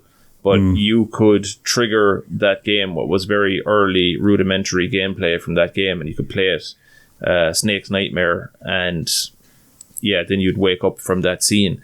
But you had to save when you were captured in the cell, piss off for a day or two, or else just set the clock forward a day or two. I wonder, is it just because I was I love the codec calls so much that I might have already triggered that vampire thing, because I do distinctly remember talking to Paramedic in that game about vampires, and Snake talking about how he doesn't like them and how they do feel real sometimes and all that. Maybe if I triggered that too early, then you couldn't trigger it again in the cell, and that's probably what upset me then. I suspect you were probably trying to trigger it on the HD collection or something. Like, you can't do it unless it's on the PS2 No, I remember release. this way back there, one of the boys telling me when I was first playing it. It could have actually been you or one of our other friends, Eddie, telling me about me, because I was the only one sad enough to turn over every single bloody stone. But the problem is, like, this was back at the time where, like, people would say you could find Mew and Pokemon Red under a truck. It was all hearsay. The internet wasn't fully established where you could actually confirm this stuff. So it was maybe it isn't real. Or people claiming that in Final Fantasy VII there was a way to bring Ares back to life. Yeah, or the end of Final Fantasy X, you could bring Tidus back to life, or Tidus, or whatever they call it. It's Tidus. It is Tidus, because the ocean, he's so associated with water. Why wouldn't it be Tidus? Yeah, absolutely. I don't know who these characters are. We're getting sidetracked anyway. We're getting sidetracked. Yeah, look. Moving on. Sorry. So there was a little kind of demo thing for a game, I guess, that never released it for establishing that. So you're chucked into this little cell, and like I said, there's I think a few different ways you can escape from it. One of them was to get that frequency off the sorrow, which when you enter it into the little radio, it will unlock the door. I think the second way then is there is a guard who will throw food in at you for feeding time. Johnny's grandfather. We'll get his name, don't worry. We'll cover that little bastard now in a second. But then you can chuck that food back out at him, which he'll accept gratefully. And I think if you do it 3 times, is it? Yeah, even though he's giving you, the food he's giving you is like terrible. It's rotting. It's some like of it. what? Yeah, it's like rats and stuff like that. He's giving you rotten food. Frogs and all this kind of shit. And he'll actually eat it himself if you don't eat it. So he'll accept it back as a thank you, but then he'll go out to take a shit then. Yeah, because you've upset his stomach. And he'll come back and go, you know what, you're not such a bad guy after all. You were giving me the horrible crap that I was giving you to eat. And subsequently, I have decided that you're not that bad, and I'll trigger a cutscene. I'll have a conversation with you, and I'll tell you that, you know, I have a family back in America, because of course I have to have some link to the Johnny who, like, you know, because it has to be a family trait that if one man has an upset stomach, he has to be related to another man in this timeline that also at one point had an upset stomach. Whose name is also Johnny. Whose name is also and a whole clan of Johnnies, a whole bunch of those bastards. But as I speak on it now with a tone suggesting that I disapprove, but I'm actually all right with it. Well, that's because he's just as he is, a side thing. In his lane where he belongs. There is a nice little interesting conversation as well where he talks about how America and Russia weren't always enemies. No, when they had a common enemy in the Nazis, they're cooperating, buddies. which is something Scott, the boss kind of alludes to later then as well. The enemy of my enemy is my friend. So if you give him some food back, he'll show you a picture of his son Johnny. And on the back of the picture is also the frequency you get for opening the door. Yeah, I think one way or another you have to get a hold of that frequency one way or another. If you sweet talk him, then as well, like I think if you do it a couple of times, he'll give you your paralyzing cigarettes. Yeah, he goes from your inventory there, so you can actually use that. Then let's have a smoke, my good man. Here you go. Yeah. He just thinks they're regular cigarettes. Yeah. He tried to rob him. He basically robbed him from the stuff that was taken off you. Yeah. And he just sees them as cigarettes and he gives them back to you. Yeah. So one way or another, anyway, you get the door unlocked, and from there you make good your escape. I think you're actually contacted by Zero, who tells you to make your way to this kind of sewer grate, which is on the other side of Groznygrad. So from there, you've no equipment, no weapons, which I think you can collect the M63, which PJ did collect and then proceeded to cull the entire population of the facility, which was quite interesting to watch. Is that the gun where if you hold down the shoot button, Snake starts roaring? Yes, it is indeed. Yes. Yeah, I love that one. Yeah. Well, where he got it was like a weapons shed. So when they all started piling in, you just opened fire on the door, and they all just one after the other just began to enter and just get blasted away by this massive gun. Turned into red mist. That's it. We were doing a quick playthrough of it earlier on just to kind of brush up before the podcast, but I had absolutely no qualms about getting caught. I was just like, I don't give a rat's ass right now, and I haven't played this game in so long that I'm no longer proficient at it. So I was like, I'm not going to quibble over getting caught. So I ran from the torture room straight up to the northeast where there's this little bunker where the M63 is, and every rat bastard guard followed me up into the place, and I knew the gun was there from, it was one of the things that stuck in my head from playthroughs as a young fella. So picked up the gun anyways and allowed the guards to bottleneck themselves into the door and just mowed them all down. Well, Snake is just screaming at the top of his lungs. Yeah, it's fantastic. It's great stuff. None of them cop on to kind of be like, maybe we shouldn't just all pile into this one tiny room and get blasted away. But there is a great catharsis in doing that all the same. Oh, absolutely, yeah. So, from there anyway, you make good your escape through a little sewer grate, and then from the sewers, you make your way to the end of it where you're kind of at this edge, which is like a sort of damish kind of thing. There's a moment from a film they're kind of referencing there, isn't it? The one with Harrison Tommy Ford Jones, is it? Yeah, The Fugitive. Yeah. I don't care. Yeah. And the dogs come after you, chasing you down the dogs, the Gru, and the regular soldiers are all in pursuit, and initiates this cutscene where Snake's caught at the edge of it. And who happens should show up but the old Spinny by himself. Pistol Pat. Pistol Pat. How are you getting on? Good man yourself. He looks like he's prized to end Snake because he has the single bullet in the chamber, but I think it's on a chain he carries around. Yeah, but he's loaded it into it at this point, and he's like, looks like he's going to shoot Snake, but Snake does the iconic backwards leap off of the waterfall, essentially, that's going down into a big river, and you fall backwards down into said river, and at that point you are led straight into the sequence, which is your confrontation with the Ghost of the Sorrow. Yeah, just before it does that as well, as you're falling, Ocelot begins like kind of unloading the revolver and watches you fall into the river below, and he kind of looks at you, holsters the gun, and then kind of fires the old finger pistols and says, "Don't die on me yet." Yeah. He gets it back out, and then from there, as Snake is plunged into the water, it's then you're launched into this sort of nightmarish dream sequence where you're kind of in this little long, narrow lake where you're confronted by the final Cobra member, the Sorrow, who is been kind of popping up every once in a while throughout your playthrough, lending you a hand, actually, as well. He's quite helpful despite being dead. He's quite a good lad, you know. In fairness to him. Not a great hairline, but beautiful glasses. Yeah. Yeah, so from there, the Sorrow kind of like, all the way up to this point, I think a point we made from the previous one, at least I made, was that you're kind of confronting the emotions of war, and at the end of it all, you're then finally confronted with the sorrow, the weight of everything you've done, and it comes in the form of all the souls you've taken up to this point. Yeah, if you were mercilessly mowing lads down left, right and centre. Like PJ. Yeah, like what I did. There was a time where I used to phonetically... Oh no, like I get it. We were just kind of flying through a playthrough, so whatever.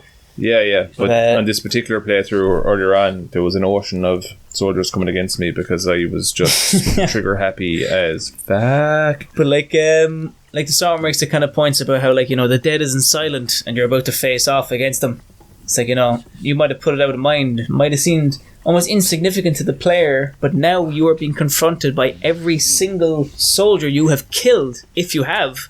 Yes. Throughout this playthrough. And if you, which I really like. Yeah, if you did stuff like, I think you mentioned it in the last one, if you ate the vulture that ate the guys. Which I think if you kill the vulture, or kill the guy and then kill the vulture who's eating the guy, they'll show up in the sequence where the soldier's walking while then the ghost of the vulture as well is still pecking at him while he's dead. And he's screaming, "You ate me." Yeah. So this is a very kind of interesting boss fight, I suppose you can technically call it. You're like, you can't shoot the Sorrow, who has basically half an inch of life, and all you can do is just keep moving down this straight path in the river. Yeah. And there's also a bit of dialogue that you're not guaranteed to get, but the Sorrow, because he exists on a different plane of reality, he says to Snake at one point, and it's not like, you may or may not get this piece of dialogue. I remember I got it in the playthrough before and I got shivers. I was like, oh god. But he says to Snake, he says, "You will be killed by one of your own sons," is what he says to him, basically foreshadowing what comes about. I was like, oh Jesus Christ, my God almighty. So that's this is a very interesting kind of sequence, though, because it's a very, very long kind of drag through this river, but like it's sort of meant to, especially if you have a very trigger happy player, where, like, you know, to the player, these people, these masked kind of goons, are essentially insignificant to you, but here they are now, their souls in damnation, and you have to face them. And you put them there. You put them there. And you're also confronted by the previous Cobra units. All the Cobra members that you killed up to that point. Who then tried to attack you, and, well, except the end, who's just floating in the river with the... His parrot is talking away, though. Grandpa! Yeah. Oh, yeah, that's right. So this... Ducky, did you get that piece of dialogue, actually? I was only just talking about it there while you were away. But there's a piece of dialogue that's optional that can be delivered where he says to Snake, "You will be killed by one of your own sons." And it was a piece of dialogue that you're not guaranteed to get, but he would say it, like, you know, there's an RNG, and he may say it or he may not. It's possible I did get it when I originally played it, but the thing is, Metal Gear Solid 3 was the first Metal Gear I played properly myself.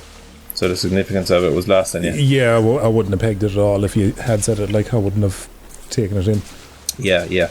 But I always thought that was a nice little touch. I liked it, how this ghost knows how things are going to pan out, and he's torturing you with, like, I know how this is all going to go for you, so don't be so smug now because you've killed everyone and you're still here. You're not getting out of this easy at all. It is torturing, it's in some way, but it's sort of like significant for Snake's character, I suppose. And just like, you know, you weren't just killing faceless goons, these were people, and now you have to face on what you've done. You're going to carry that weight. Yeah, exactly, the guilt and so forth. Well, unless you do a non-lethal playthrough, which then is just this very long journey to the end of the lake. Well, regardless of whether you did a non-lethal playthrough or not, the Cobra units still show up. Yeah. So I guess because inadvertently, whether you try to spare them or not, there is an optional piece of context given to every time you kill a member, you defeat a member of the Cobra unit, they explode regardless. And I think the explanation given is by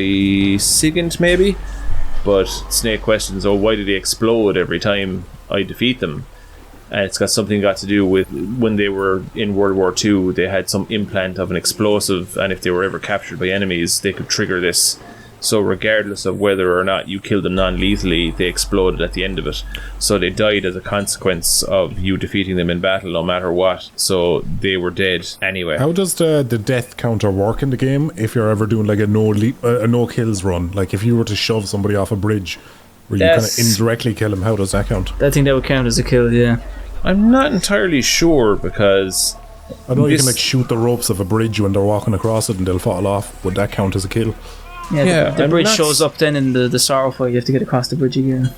I'm not sure because I know there are people that do speed runs and they do the non-lethal things, and there was certain stunts that you could pull that would result in, say, the game not registering the fact that those guards are dead, and whether they register them as a kill, as one of your kills, as a kill that you're responsible for or not, I think was up in the air. But I don't know definitively, truth be told.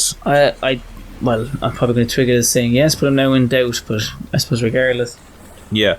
Again, I don't know either way. I'm sure once upon a time I probably did, but I can't remember yesterday now. So, yesterday, I can't remember today. Yeah. What are we doing? We were talking about Disneyland. What are we? Wank. What are we Mickey Towel. What was it? Anyway, yeah. So we get towards the end of the sorrow fight where Snake dies. You're confronted with the game over screen, and if you, like me, like an Aegis, click the continue button, you get put right back to the start of the boss battle. Oh yeah, I did that like 8 times before I eventually figured out, because there was no strategy guide or anything back then. I was like shooting your man. I was shooting the sorrow with machine guns and stuff. I was like, what do I do? I don't understand. Actually, now that you've brought it up, it's a good time for me to interject a little bit of serendipity insofar as I gave a shout out to my buddy Cummins in the last 2 of these 3 Metal Gear podcasts. I'm going to give him another one now. 3 for 3. 3 for 3. But I remember back in the day when Cummins started playing it, because he got the game after it was out for a little bit, because his little brother, he had the original Xbox, and the game wasn't released on the original Xbox, it was released on the PS2. So he only got to play it when his younger brother got a PS2 and the game. Well, I don't know, did his younger brother get the game or did he go out and get the game? It's inconsequential anyway.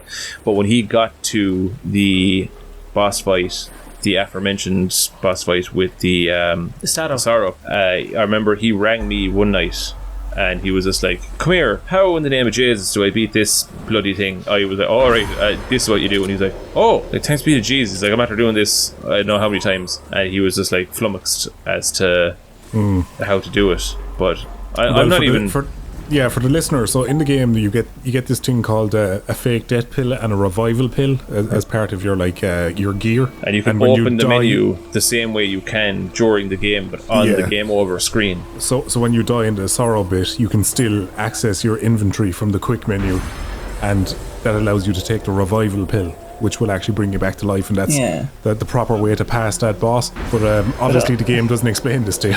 So I remember, like a pair I discovered this in a moment of frustration when the continued thing came up. I remember I was like squeezing the controller. I was like, fuck, how did you get past this? Like losing my mind. You did it when you were a young fella anyway. I did it when I was like an adult, so I just Google the answer. I did it like 2 or 3 times. I was like, I just don't understand. Why do I keep dying? What do I do?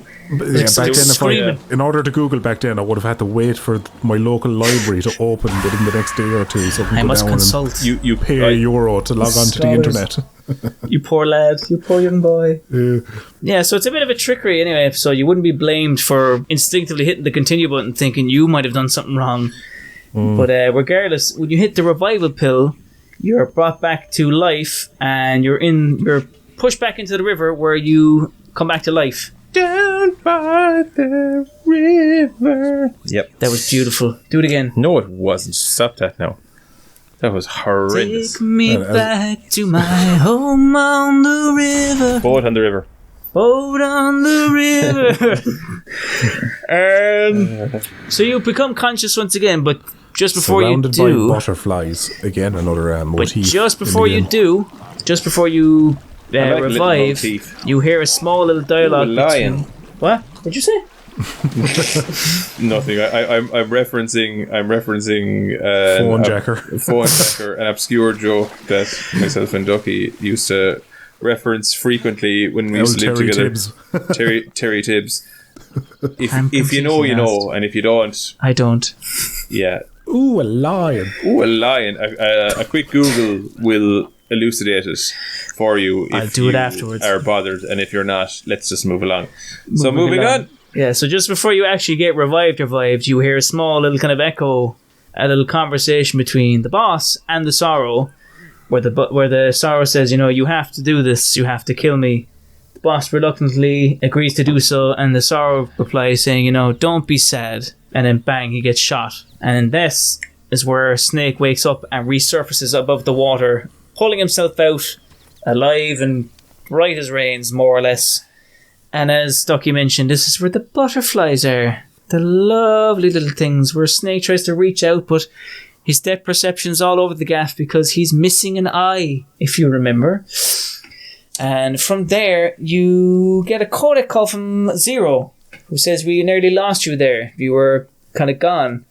And Snake kind of remarks, you know, he was on the other side, you know, what kind of happened? Can you tell me about someone called the Sorrow? And I think it's Sigint. Is that right, Ducky? Did I get that right? Sigint, yeah. Sigint. Signal intelligence. Yeah, thank you. I just want to clarify. I just want to run it by you, make sure I got it right this time. Sigint tells you, yes, the Sorrow. Sigint. Thank you. It's good. Sigint.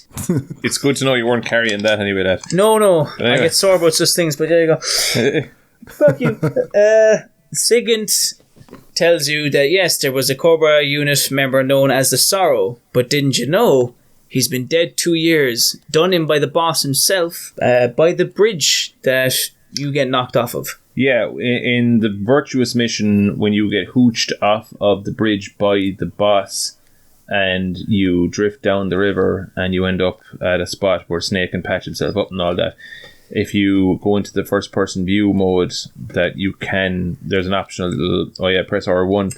I think it's one of those little hidden ones as well. Yeah. You can see that there's a body, a decomposed body, a skeleton that's like thrown over in a corner, and that is in fact actually the body of the Sorrow, who, which you can, a few years prior to that, was done in by the boss as part of a mission that I don't think we get too much details on, but they were on opposite sides of a conflict, and it ties back into the whole theme of Scene, where today's ally is tomorrow's enemy. Yeah. And despite the fact that the boss, the thing is, he was with the Soviet Union, and although they were allies more or less for World War II, yes, circumstances dictated that now they were in opposition to one another. We will get into a bit more than that a small bit later when we get down the road. Yeah, sure we can power through now because we're like a half an hour in and we still have like 2 hours of cutscenes according to this book I'm looking at.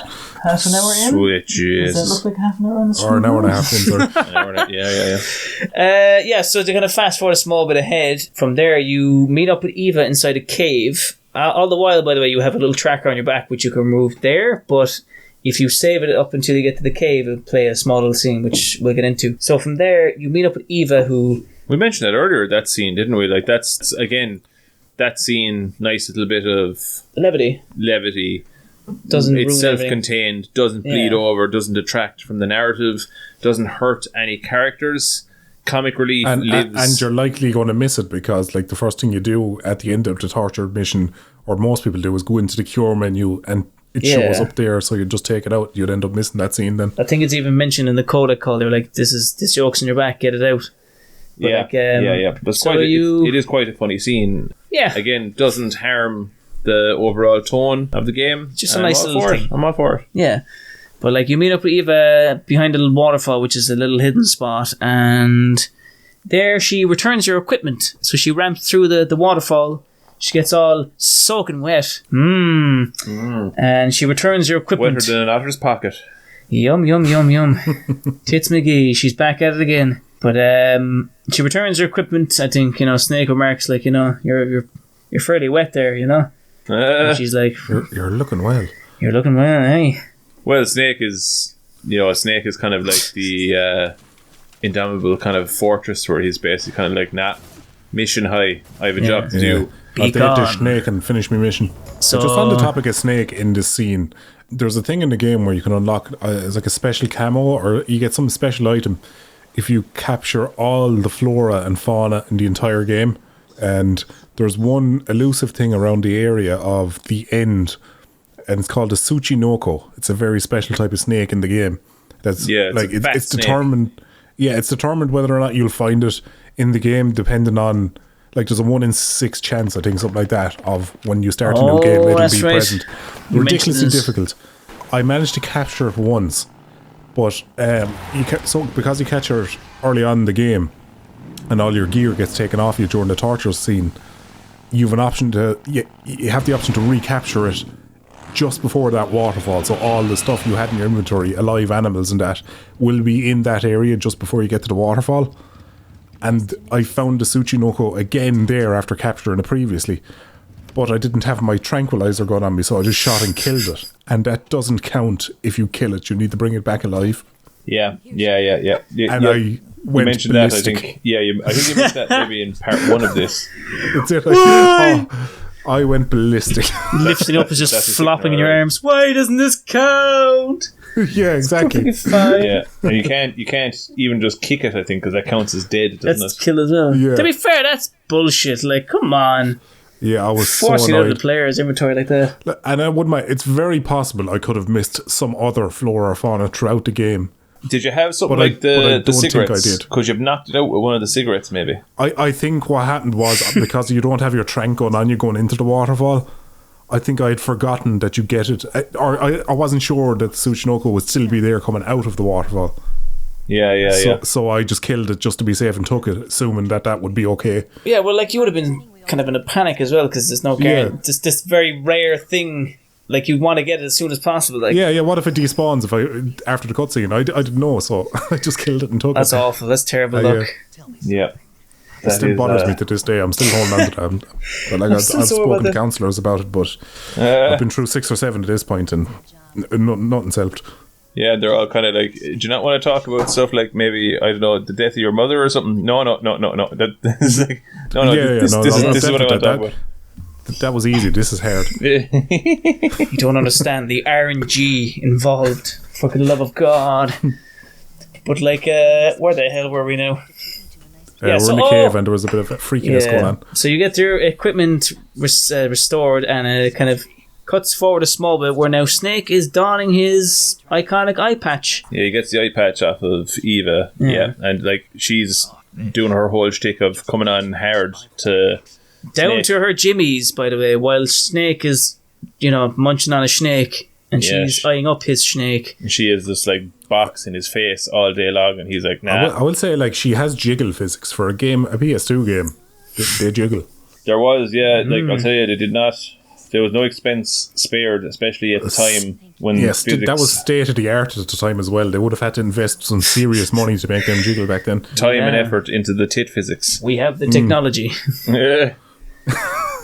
But like, yes, like, it didn't go unnoticed. Fair play to them. Fair look.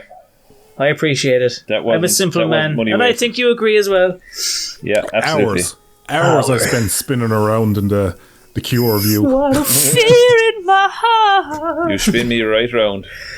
But like, got worn down to the nub. I think everything up to that point, she's just kind of zipped down the suit and having the old titties on display. Now she's down to her skibbies, and she's pulling out all weapons. But Snake is not having any of it. He's too busy munching on a bit of snake. There's only one weapon that she wants to pull out, and she can't get a hold of it. No. I think he even offers her snake. He's like, would you like a bite? She's like, I go off the snake. And she's like, no, there's only one snake I got my eyes on. There's only one snake here, boy. Yeah. Eva, that chest is great and all, but you have any more guns on you, have you? Yeah. I mean, I could use another one if you got them tucked away somewhere. If I have a root in that box of yours there, will there be a gun in it now? Because it's about the only thing that'll draw me into it. Fair play to him, but he's steadfast in his resolution. He is a stoic down to his very last. He's a lad. A role model of a man, to be fair. Absolutely. Right. I'd love to have that fortitude. Do you want to get off with me? No, I don't know. How did he do it? What's your secret? How does he just not care? Do you fancy the ride? No, I don't know. But would you like some completely useless facts about Toyota Corollas? Have you seen how large Jupiter actually is? Yeah, did you know it's got 4 moons? It's pretty cool. Do you know the Earth can fit in Jupiter's spot? Yeah. There's some space facts for you. Does that make you hot and heavy? Whereas there's only one spot that most men would be worried about fitting in. Well, I say one spot. Actually, sorry, there's at least 3. Anyway. What were we talking about? A game. Snake is rearmed and Eva... yes, you're right. We finished to have a little moments inside the thing, kind of shooting back and forth, a bit of flirting. And from there, it will initiate the hidden cutscene if you hadn't taken out the transmitter, which is this very humorous, not very subtle innuendos referring to the transmitter, but it's, Yeah, so it's a silhouette of shadows on the wall of the two of them, like wrestling, and like she's pulling like the walls of Jericho on them at one stage. It's like there's like a wrestling bell that goes off and they're just like choke slamming and everything, but like when it cuts back to she's like straight up standing on his genitals at one stage, which is an actual kink. They're like holding hands spinning around in a circle at one point as well. Yeah, not one that I have anyways, I'll say that. But she kind of remarks, she like it's not alluded to what she's talking to at first, she's talking about this little thing it's quite small, but gets the job done. Yeah, Snake said, gets the job done. But it's like it may look like a needle, but it goes like a sewing machine. So what's that one I heard the other day? It's just like it may not be 12 inches, but it smells like a foot. Oh God, that's rancid. God almighty. But yeah, you got this little kind of levity and bit of fun, and it's nice, until she finally pulls out the transmitter and it's thrown into the fire. And I think from there, then you have to make your way back into Groznygrad, and Tatiana has to kind of resume her position, her little identity, so forth. Her facade. I think there's a little thing there about, Snake kind of talking about her defection and so forth, but we'll get back into that eventually. So she takes off anyway, and just before she leaves, Snake is kind of asking about her bike, why do I always see you your bike? You're almost like you were born on that thing. And she says, I only get off this bike when I fall in love or I die. Or fall dead. I love a good ride, Fair play to her. As she's about to take off through the waterfall, Snake goes, hey, you're going to get wet again. You can bet your bottom dollar. I fucking hope so. Go on, baby. Sure, she on the way to that strapping man. No, rev up and fuck off. Get out. Get your bag and your baggage. But she flies through the old waterfall anyway, and from there you retreat further into the cave, where you are led into a secret little entrance back into Groznygrad, because the mission's still on. Torture or no torture, this man has got a job to do, and he's going to do it, eye or no eye. He had a great work ethic. That's it. I mean, God, he's got some conviction there, swatting away tramps to get the job done. Yep. Get away, you and your feckin' bike. On away there now, you haunty whore. Have a job to do. Gone. Just a box. Box be gone. Just a box. Take you and your just bike a box. and right off into the distance, because I've got a feckin' job to do and I'm going to get it done right. Just a box. Got a strange box here. From there, you head back into Groznygrad. You sneak back into the facility where you went to last time in order to reach Sokolov. However, you stop just a small bit of ways in order to enter the room. Oh, sorry, I forgot to mention. Eva gives you C3 in order to deal with the Shagohod and the fuel tanks in order to destroy the facility. So this is kind of like cutting-edge explosive, ceramic, moldable explosives. So she hands you that to bring into the room with the Shagohod and the fuel tanks. So while you're in there, you have to plant it on 4 fuel tanks. Is that right? Yeah, some such thing like that. Yeah, so a couple of fuel tanks. Couple of fuel tanks, you plant them on, so forth. All the while, Eva is essentially securing your escape by planting C4 on a drawbridge, which then she'll detonate as you cross it in order to make your escape and so forth. Yeah, so the enemy can no longer pursue you. So all the way up to this point, it's believe she has it under hand and so forth. As you plant the last C3, I think I said C4 by mistake, but C3, you are confronted by old Volgin and Ocelot, who have Tatiana/Eva on the ground. The jig is up. And as Snake is about to kind of approach him, who happens to come along and bait his arse once again? The old boss. She really does knock the shite out of him the whole way through this. Look, it's tough love. That's like 3, maybe 4 substantial moments where she absolutely serves his own arse on a plate. One thing that I think is worth mentioning about the boss, she is a female character done right. She is a character that everyone within the game has this massive reverence for. But unlike stuff like, say, the new Star Wars movies, where you have like Rey Skywalker and all this kind of lark, where they're just Mary Sues and they're inexplicably powerful despite the fact they haven't earned it, and they're just these abrasive characters that are just exist to kind of put the men around them down. The boss is so well written and like has such an extensive backstory, and all of her accolades are earned through the backstory that she has, and she's a character that whenever she shows up on screen you're like, oh shit, it's the boss. You never think of her as anything other than this character that has this massive gravitas, and she's so fucking great as a character. I think she's probably easily might be my favourite character 3. Yeah, she's class, and the emotional gut punch that you get when you get the payoff to her. That's what sells as well. Like all up to this point, you know, you get this kind of sense. There's a reluctance to what she's doing with Snake, but she's one of the best. She's one of the best female characters in any piece of media ever. She's fucking great. She's an absolutely fantastic character, and an example of how. Because it seems like, you know, not to make a big thing of it, but like it seems like modern media can't do female characters right. They always come off as unlikable pains in the arse, and it's a failing of the writers. It's not to say that you can't do female characters right. The boss is proof that you can do female characters right. Well, and the thing with to do with like modern female characters as well, when they're trying to make them like a badass boss bitch, as they call it, or whatever else, is to give them no flaws. They're just perfect in every way, and they can do everything that they want to do. Yeah, and there's everything about the boss's backstory has told you to reach the level she's at. She has suffered and struggled immensely, and she's such a relatable and admirable character for that.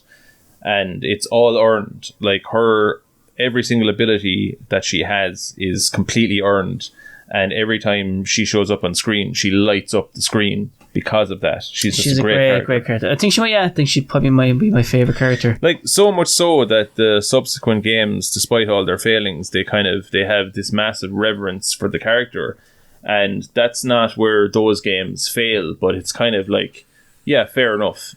This character was almost like a messiah character to every other character, and they fumble it as it goes on with those games, but those games are write-offs in terms of their writing in general, not just in their handling of the character of the boss.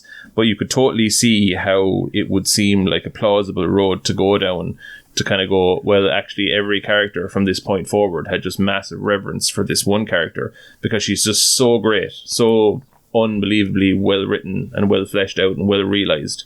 Brilliant character. It can be done right. Yeah, absolutely. For the love of God. Just a kind of small little deviations. We're talking about, like, you know, modern female characters written. And one that was done recently that was really good was Lucy in the Fallout show. She actually has a good character arc and development.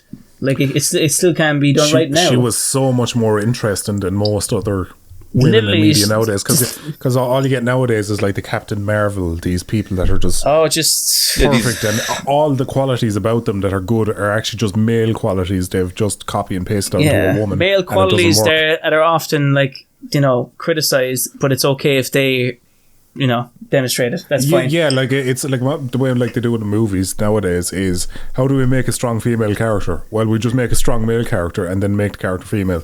And you're like, no, because fucking women have different strengths and weaknesses to men, so it's not authentic. Yeah. So when you do get characters that are actually written to be women properly, in a way that kind of respects the strengths and weaknesses to the given gender, it's way more it's way more pleasurable to actually view that and authentic. And when you see like certain things that they bring into the Battle's story about her trials and tribulations of about being a mother and everything else, being a mother, and having the entire experience of being a mother with her child stolen from her, and how that adds to her trauma and everything. Her growing pile of shite that just kept getting thrown on her.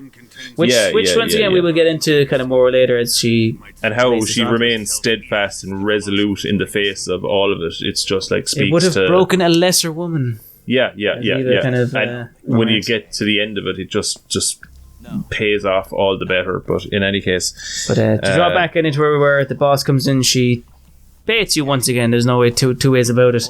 And they kind of jig us up. They know Tatiana/Eva is the spy. And the reason they know this is because Volgin remarks the fact that they found her in the vaults below Groznygrad, where the philosopher's legacy was being held. And she was trying to abscond with said legacy. She sounded like a rabbit, that dirty old tramp. And, Volgin kind of remarks, she's got some guts. I ain't saying that she's a gold digger. But she does have several pickaxes and a spruce attached to her burrow. But never mind that. But, he kind of leans... She ain't buying any new digger. No. Anyway. She certainly is not. She was the jig is up. Volga leans down saying, she was an obedient one. I liked her. But, he delivers an old kick to her stomach, An old boot. And she kind of like remarks under her breath, oh, you bastard. And he's like, what did you say? You got to say something? You got something to say? And she begins to kind of uncork her poisonous kind of lipstick in a very vain attempt to try and get him with it, which fails miserably. He grabs her hand at the last second and shocks her, blasting it out of her hand. This is no time for a blowy. And he says, you dirty whore. No more kisses from you. I've had enough kisses from you. You dirty whore. I've had enough kisses from you. And he does away with her. Blasts it down. Yeah. Again, just to come back to the whole pushback against the whole kind of a goofy thing, he's affirmed what we all had, what was inferred heavily, like that he's been having his wicked way with her, and now he's like kicking her in the stomach and coming out with this absolute venom. You can't frame that as silly, campy, Bond-esque. He's just this dirty, horrible man, and that just is not congruent with... He's not a very nice fella, I give it that. Oh, campy, let's all have a good laugh. No, Volgin is a dirty, horrible bastard, and it's like, oh, okay, yeah. I mean, it's fairly well established up to this point. This is but this is just I think maybe the icing on the cake if we needed any and we didn't, but we're getting it anyway. He kind of kicks around the gaff and so forth, and from there, what happens now? The boss takes her away, didn't she? So to dispose of her. Yeah. So first off, I think Snake asks about the philosopher's legacy. Oh, and we get one of the best lines of dialogue in the entire game. I'll let you take that away now. Undeniably, absolutely let me set stupid. you up. So he asks, I think another one. Volgin holds up. He asks about the philosopher's legacy. He's like, "Oh yeah, look, here's the philosopher's legacy. This is what she was trying to steal and all this." And Snake so he holds up this little square, and, yeah. and Snake asks about. It's like, what is the philosopher's legacy? To which Volgin responds, "Very well. I'll explain it before I kill you." Very well. I'll explain it before I kill you. That's all. I'll explain it to you before I kill you. You're on the nose. Let me explain my evil plan. No, that is, there is no two ways about it. That is pure Bond villain. Yeah. That's pure. That's so the before type I of kill thing you, that, I'll let you know.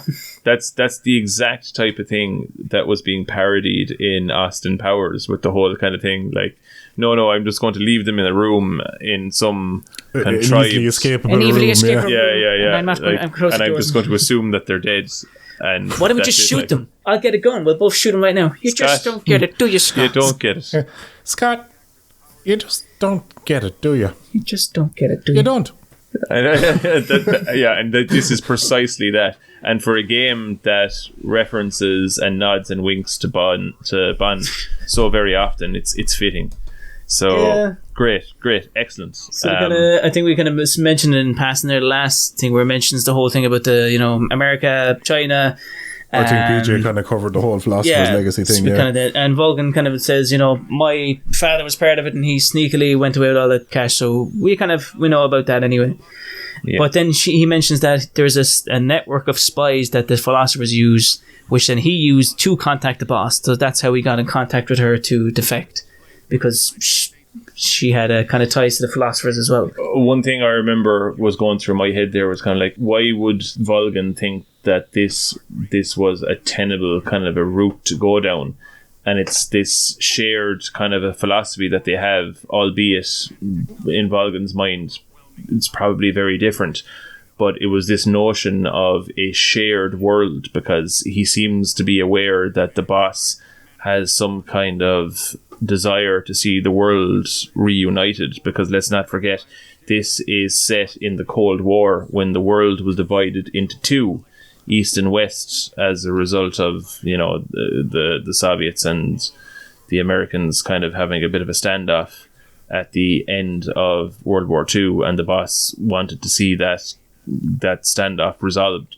So the whole thing that he used to kind of coax her around to his way of thinking was like, look, if you join me through our united efforts, we can see the world reunited as one. And of course, this was through his vision, though. It's kind of led by the Soviet Union. Yeah. The payoff to that will come later, but the boss responded to it as he hoped that she would. But again, that will be fleshed out later. Yeah. So, but Volgin's motivation, more or less, seems to be somewhere on par with the boss's. However, his vision of it is it's led by the Soviet Union. It's the whole Shagohod plot, is it's to provide an ultimate threat. So that the Soviets will be the dominant superpower. Yeah. But he's like, look, the world will be united, and is that not what you want? And as far as he's concerned, she's on board with that way of thinking. So hence the boss's defection. But again, that will come back into play and be fleshed out more. Bring that back now. So from there, he hands the legacy to the boss and says, keep this for safekeeping. And she alludes to the fact that the C3 has been stolen. Have a look around, because clearly he's kind of planned some sabotage, and while you deal with him, I'll deal with Tatiana. And she walks over to her where she's beaten down and kind of whispers, what does he whisper? Do exactly as I say, or something like that. Yeah. Picks her up and takes her away. Feeding the impression to Volgin, I'll take care of her, like dispose of her, I'll do her in. Meanwhile, Volgin and Ocelot are left in with old Snake to deal with him. And initially, if Ocelot wants to take the lead in this, this fine little showdown he was looking forward to. One more juggle. That's all he wants. Pistol Pat. But as he's beginning that juggle, Volgin's just like, look, enough of that feckin' theatrics. Get out to feck. Step back now, this is my fight. Get back with that feckin' pageantry. Yeah, get away there now, twisty boy. But this is where the literal gloves come off as he whips them off himself and says, Ocelot, take a step back, I'm fighting this. To which Ocelot pulls out the gun and aims one at Snake, and then pulls out the other and aims it at Volgin. He's throwing his toys out of the cot. He's not best impressed with this Doesn't like it. Play. You little boy. No, he wants to be the one. Ocelot, the only thing that he's kind of wearing on his sleeve throughout this entire thing. Like, he kind of is almost at risk of blowing his own cover, because he's just so entrenched in the notion of, no, I need to fight this guy because I need him to approve of me. I need this. He's been making me eat my own arse this whole game. He's making me look like I need to get one up on him. Yes, when the only arse that I want to eat is his. Yeah. Thrill. But he whips out the old guns and aims them both at Volgin and old Snake, and Volgin fires off a warning shot by placing a bullet in his hand, and then uses electricity to fire the bullet at Ocelot's feet, as it to say, ignites the gunpowder. That's it. Yeah. And he's just like, take a couple of steps back there now, because this is my fight. So he slaps an old button and lowers a platform, because I guess there's an arena fight kind of about to happen.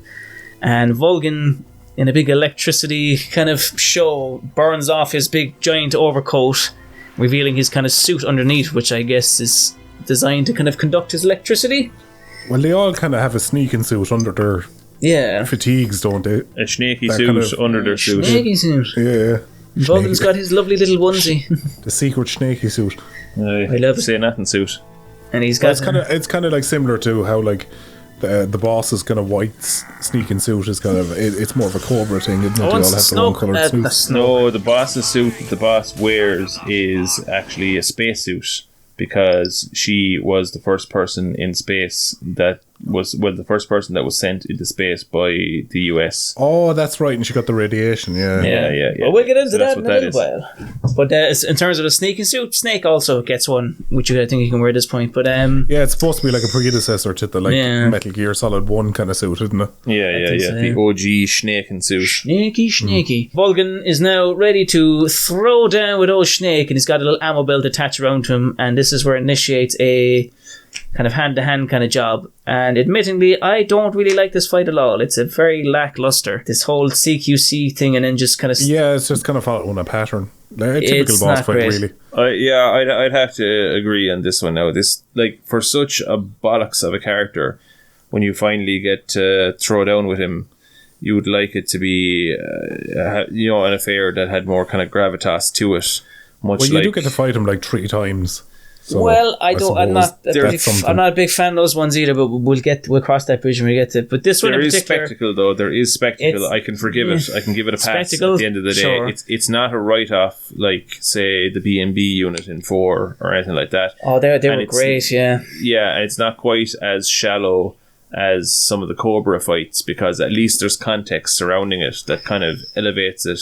It's greater than the sum of its parts, if you will, because at least you are finally getting to throw a few digs in the direction of this bastard who has been causing you nothing only hassle since the start of this game. But just a kind of quick mention as well, just before the fight initiates, Ocelot hands you a little pistol and your knife to kind of... Yeah, he throws you back your own weapon and your own knife. Kind of shouts out like, Snake! It's probably worth mentioning as well, if I remember right, during that fight, every time you hurt Volgin, Ocelot cheers you on. Yeah, Ocelot is clearly on your side. Like, yeah. And like, Volgin will remark that he'll literally stop, face away if you look up, and just be like, whose side are you on? Like, what are you doing? Yeah. Little knob. Whose side are you on? Whose side are you on, Ocelot? The fight is split into 2 with a cutscene in the middle of it, and the cutscene in the middle of it is basically Ocelot outright telling Volgin, fuck you, buddy. Well, so like Volgin's kind of like, they're both exhausted, but Volgin's on his knee. Yeah, and Volgin's on the back foot, yeah. He's like, realising he's on the back foot, he's like, shoot him. And Ocelot's there, but he's got the arms crossed. Can't do that.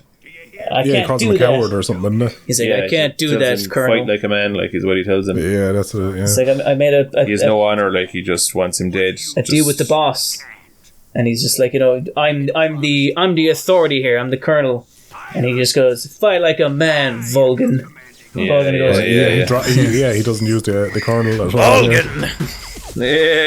Yeah, dirty little blondie bastard, yeah. Upstart, and then I think an announcement goes off alluding to the bombs, and then Volgin's just like, Ocelot, go deal with that for feck's sake, make yourself useful for whatever. Yeah. For the love of God. For the love of God, you spinny boy. But there's a For little... the love of God, Pistol Pat, will you do something? Pistol Pat. Would you stop sipping pints for 5 minutes and get out and stop them bombs? Stop spinning those pistols, will you? For 5 minutes. For 5 minutes. You're fairly grand. That's when Ocelot gives you a kind of finger pistols one more time. He's like, hey, you're fairly grand. And some ladnia. Fucking. But this initiates the second part of the boss fight. To be honest, it's not really worth mentioning too much. It's very much the same. It's the same crack again. Slapping the ground, batter, finito. You beat him. From there, you climb out of the pit, and at this point, the bombs are just about to go off. So you run out of the building along with a lot of the soldiers who are fleeing for their lives. And Eva shows up. The Eva who we presumed might have been killed. She shows up with the bike with a nice little side carriage for a little Snake to climb into. And the old bicycle, yeah? The old bicycle. And she speeds off, and Snake's like, put the pedal to the metal, woman, get us out of here, for God's sake. Feckin' floor. Come on! Use your little womanly legs and press down on that yoke. Drive like we're late for Mass High. I was saying this scene, I wonder if it's an homage, but basically once Eva and Snake take off on the bike, Volgin and the Shagohod burst out of the factory. And they do, yeah. Yeah, chasing them down, and as they do, the Shagohod lets off a big growl like a dinosaur. It does. And I'd wonder, is that just like an homage to, you know, the Ed 209 from RoboCop, the way they used to growl like a tiger? I wonder, would that be an homage to that? I think Rex did that, didn't it? I think all the Metal Gears did that, and I wonder because Kojima was a big movie buff. Then he ran out of dinosaur roars and moved on to cows for 4. It's a running theme. It's basically like Rex made a Godzilla sound, essentially. And then, of course, Ray, who was like Metal Gear Ray, that was also more amphibian, reptilian, dinosaur-y looking, had to do it as well. So at this stage, it was just being consistent, if anything, because the Shagohod, for all intents and purposes, is this game's Metal Gear. So it's like, if a big robot that can launch a nuclear weapon shows up and doesn't make the sound of a prehistoric giant lizard, something's wrong. So... Well, like it's not strange. Like I think it was the German fighter planes back in World War II. They had that dive horn equipped on them. That's when you get, like, when they dive and they go. That was actually a thing that was. It didn't serve any purpose other than to frighten the shite out of people on the ground. Okay. This version's dive. So is that sound on the Shagohod just there to scare the living shite out of people when this giant robot charges? Well, in much the same way that's literally the only function that it could possibly have, in much the same way that the sounds that Ray and Rex made, and in the next Abomination, the geckos made the cow sound. But it's amazing how visceral that is for me. The fact that, like, the Shagohod makes me think of, like, my most feared robot of all time, which is Ed 209, and then the geckos, I find it absolutely terrifying because they made the sound of a cow. Well, I was almost, as a teenager, I was almost killed by a Frisian bull once, and it was actually, shout out to you again, Cummins. It was actually Cummins and another fella that we know that saved me from well, I say saved me, but they found me. I had already clawed my way into a ditch that the bull couldn't get at, and they found me and they assisted me getting out the other side of the ditch. But I came very close to being trampled into the ground by this Frisian bull. I believe it. Like, my uncle has a farm, and they had this bull on a big red bull with a white face, and he was an absolute tool. Like, he charged everything that would come within 100 feet of him. And he used to scare the shite out of me anytime I was on the farm. Anytime he was out or being herded or anything, I used to, like, run and hide. Yeah, see, we were all young fellas, and we were trekking through these fields because we knew that there was a way to get down to this train track that we all used to like to hang around for some reason. And we were all debating what way would be best to get to it. And being pig-headed, we all had different ideas about what way to get there. And I decided I was going this way, and the two boys decided, no, we're not going to go that way. And me, being a pig-headed young fella, was like, well, I'm going this way, and I don't care. And I crossed through this field full of cattle, thinking, oh, grand, it's just a field full of cattle. But of course, in the middle of them, wasn't there this fucking Frisian bull? And the second he saw me, he gave chase. And then I was running for my life, and I leaped higher than I'll ever leap in my life again into the centre of this ditch to get away from it, and I was stuck in it until the two boys came out the other end and assisted me to get out the other end of the bloody thing. But I came very close to being killed by that bloody thing. Oh, they would absolutely kill you. Yeah, they would. They have a bloodlust, they do. Yeah, like if you were lifeless on the ground, they'd keep trampling until they were sure that you were to be not left of a red paste. Yeah. Oh yeah, you were mush, like. So yeah, the only creature in Ireland that you need to live in fear of is a Frisian bull. Other than that, we're golden. We've no snakes, we've no spiders. Well, that's why you come across signs in Ireland that warns you of bulls in fields. Beware of bull. Yeah. Beware. Yeah. Absolutely. But you got gored like Robert Baratheon or something. Yes, I remember I got out the other end of the ditch, and my first call of port was to get the biggest rock I could find and fire it straight at the bull's head that was at the opposite side, just as a fuck you, buddy. Take that! Stuff. Great stuff. Scared the shit out The of me. bull at my uncle's farm was infamous because it chased me cousin once through a field, and my cousin leapt the gate thinking he was safe, and the bull literally broke the gate clean off the hinges, like charged clean through it. Yeah. My uncle was, a farmer again, because when you're from Tipperary, one of your close relatives is definitely a farmer. Like, there's no two ways about it. But my uncle was almost killed by a bull as well, and he was actually inside a tractor when it happened. And the bull, for whatever reason, just had a particularly bad bloodlust this day, and he got his head under one side of the tractor, turned the entire tractor over, and my uncle, in a fit of terror, this is in the early 2000s, made a phone call to another fella who he knew up the road to come down quick with a gun. And thanks be to Jesus, your man picked up the phone and he got the message, and he tore straight down, and his first call of port was to come straight down with a loaded gun, and the second he got out, he just shot the bull in the side of the head and killed it stone dead. Other than that, he'd have probably killed the uncle, like. Yeah, and I'd feel bad only for I know what kind of bastard they can be. Yeah, look, I mean, I would cull the entire fucking planet if I could extend my dog's life by a week, but when it comes to a bull, fuck him. So, I love how it's a strictly Irish fear as well. Like, you never hear of any other nation or culture You don't think there's such fear of bulls an than Indonesian kind of bull story, no? It's probably because they have a more diverse cast of creatures that are trying to kill you, but we have this one thing that's hell-bent on killing us. I think I described it in a video in the past. It's just nature's equivalent to a battle tank.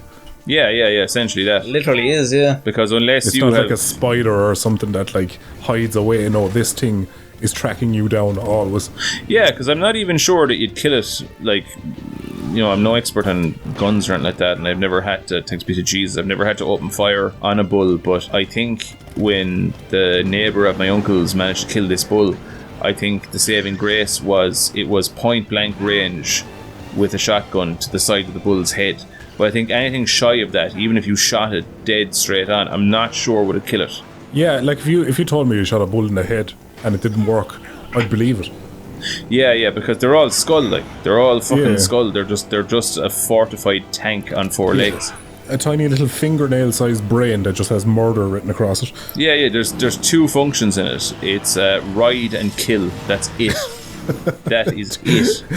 It's like two settings on that switch is all. Yeah, it's like a bloody relay with two modes. When it's not riding, it's killing.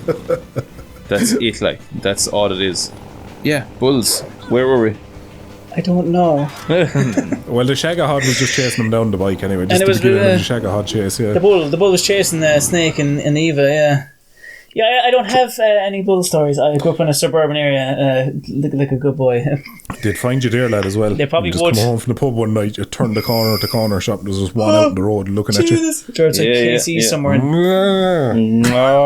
You see, probably if you had the run-ins with bulls that me and Ducky had, it might reframe your take on the geckos making that sound. Yeah, do you know what? Now that I have the context there now, I completely retract everything I said about it. Yeah. I'm retroactively if you're listening to this now dialogue on YouTube and you have any bull stories of your own, comment them below. We're all about the bull stories here. Yeah, if you have anything to take away from these near 9 hours of podcasting about Metal Gear Solid 3, give us your bull story. Give us your bull stories. Yeah. And you had better believe I'm dropping in that bull sound again. If you ever get a chance, go read Tremendous. The Tane. That's our Irish bull story. Whoa. Wow. Anyway, we're not even going to explain that. Nope. Don't. Dumb friend in jokes. Job done. Yeah. But anyway, yeah. To explain it would be to demystify it. So, exactly. Yeah. Well, I think we've held this podcast up long enough with our nonsense talk, so we'll let Ben continue to power forward despite our fucking interruptions. So Ben, hang on a second. On you, lad. Right, you power away and we'll go for Lash there anyway.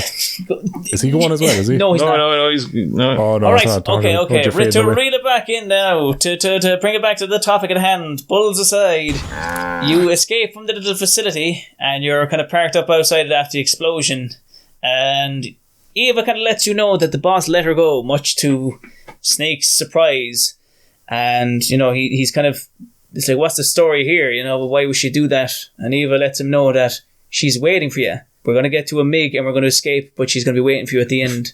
Yeah, and Eva is serving as almost like a conduit of the boss's will, because the boss seems to know that this is only going one way, and it's the end of this story is a face-off between her and Snake. And Eva is a means of bringing that about. But like she embraces Snake, saying, I don't want you to fight her, but I understand now that there's something between you two that I can never understand, and it's going this direction, whether I like it or not. Because she knows that, like... She knows something, and we're going to get into that. When you know, you know. If we get to it now without any deviations to more bull stories. Without any more bull stories. There was this time I found a sheep, but look, never mind that. To buy a fur coat! And a crown. Anyway. Just when you thought, you used explosives to destroy the Shagohod, as Ducky mentioned there a while ago, it bursts out of the factory, howling like a dinosaur, and it's giving chase with Volgin inside of it. He's telling you it's not over yet, and this is still going on. So from there, the cutscene ends, and you're left into this sort of on rails kind of what shooter. ensues is like it is a staple of Metal Gear at this point. You had an on rails shooter at the end of the first one. There isn't actually one in the second game. No. No. The only thing there is just to kind of fight off the metal rays and then fight off solids. Yeah. There is no on rails shooter in Metal Gear Solid 2. Yeah. There is one actually, in 4. That's like fuck off. There's 2. There's two, I think, in 4, at least 2. The starting of a staple and the end of it. Yeah. But which actually I've often said, like, 2 is the philosophical meta fourth wall breaking psychedelic experience that it is. But 3 is much more synonymous with Metal Gear Solid 1 than anything, so it's kind of fitting that they have this motif and they kind of call back to it. They're very similar in their structure, in that they're both self-contained tactical espionage stories, and yeah, it's nice that they kind of echo one another like that, because 2 is a different beast and 4 is just a motherfucking abomination trying to tie it all together but fails miserably, which we'll get into, which we won't say any more on.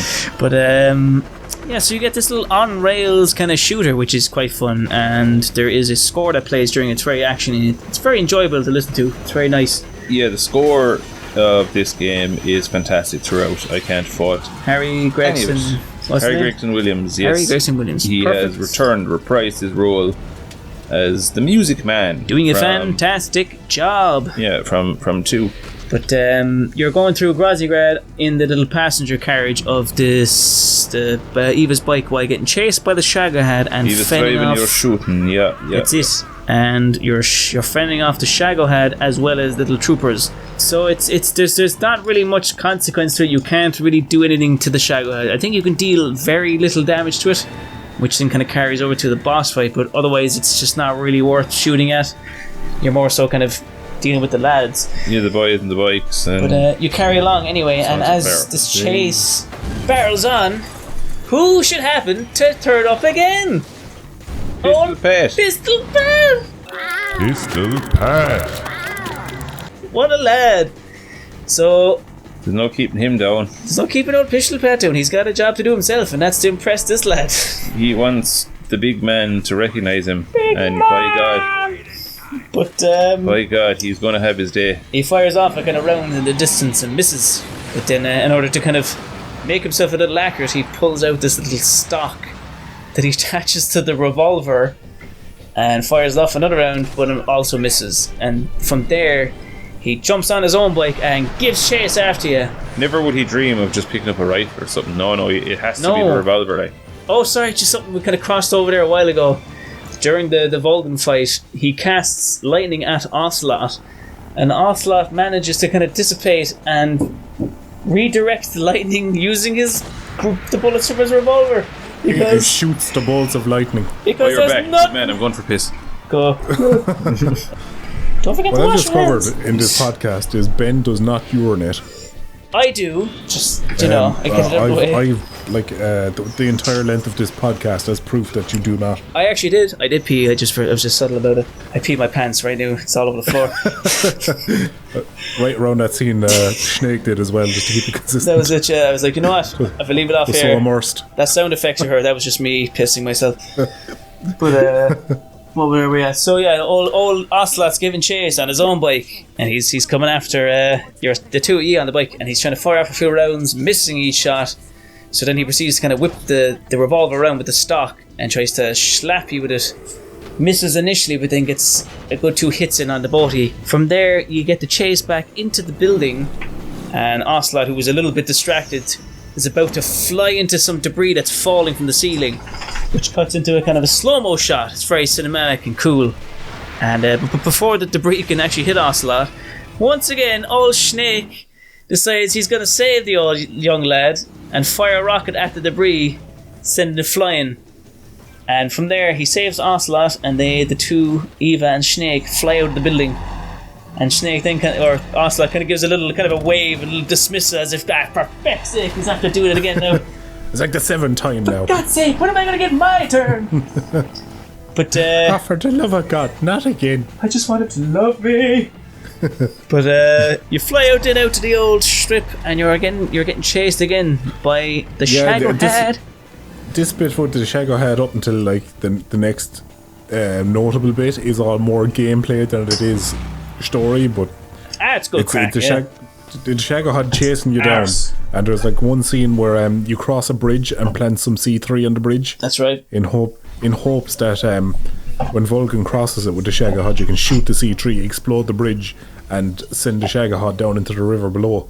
That's the plan. You do that, but the Shagohod somehow manages to hang on to the crumbling bridge and crawl its way back up onto the firm ground. Well, it's a dinosaur thing. It's a dinosaur thing. It makes no dinosaur noise.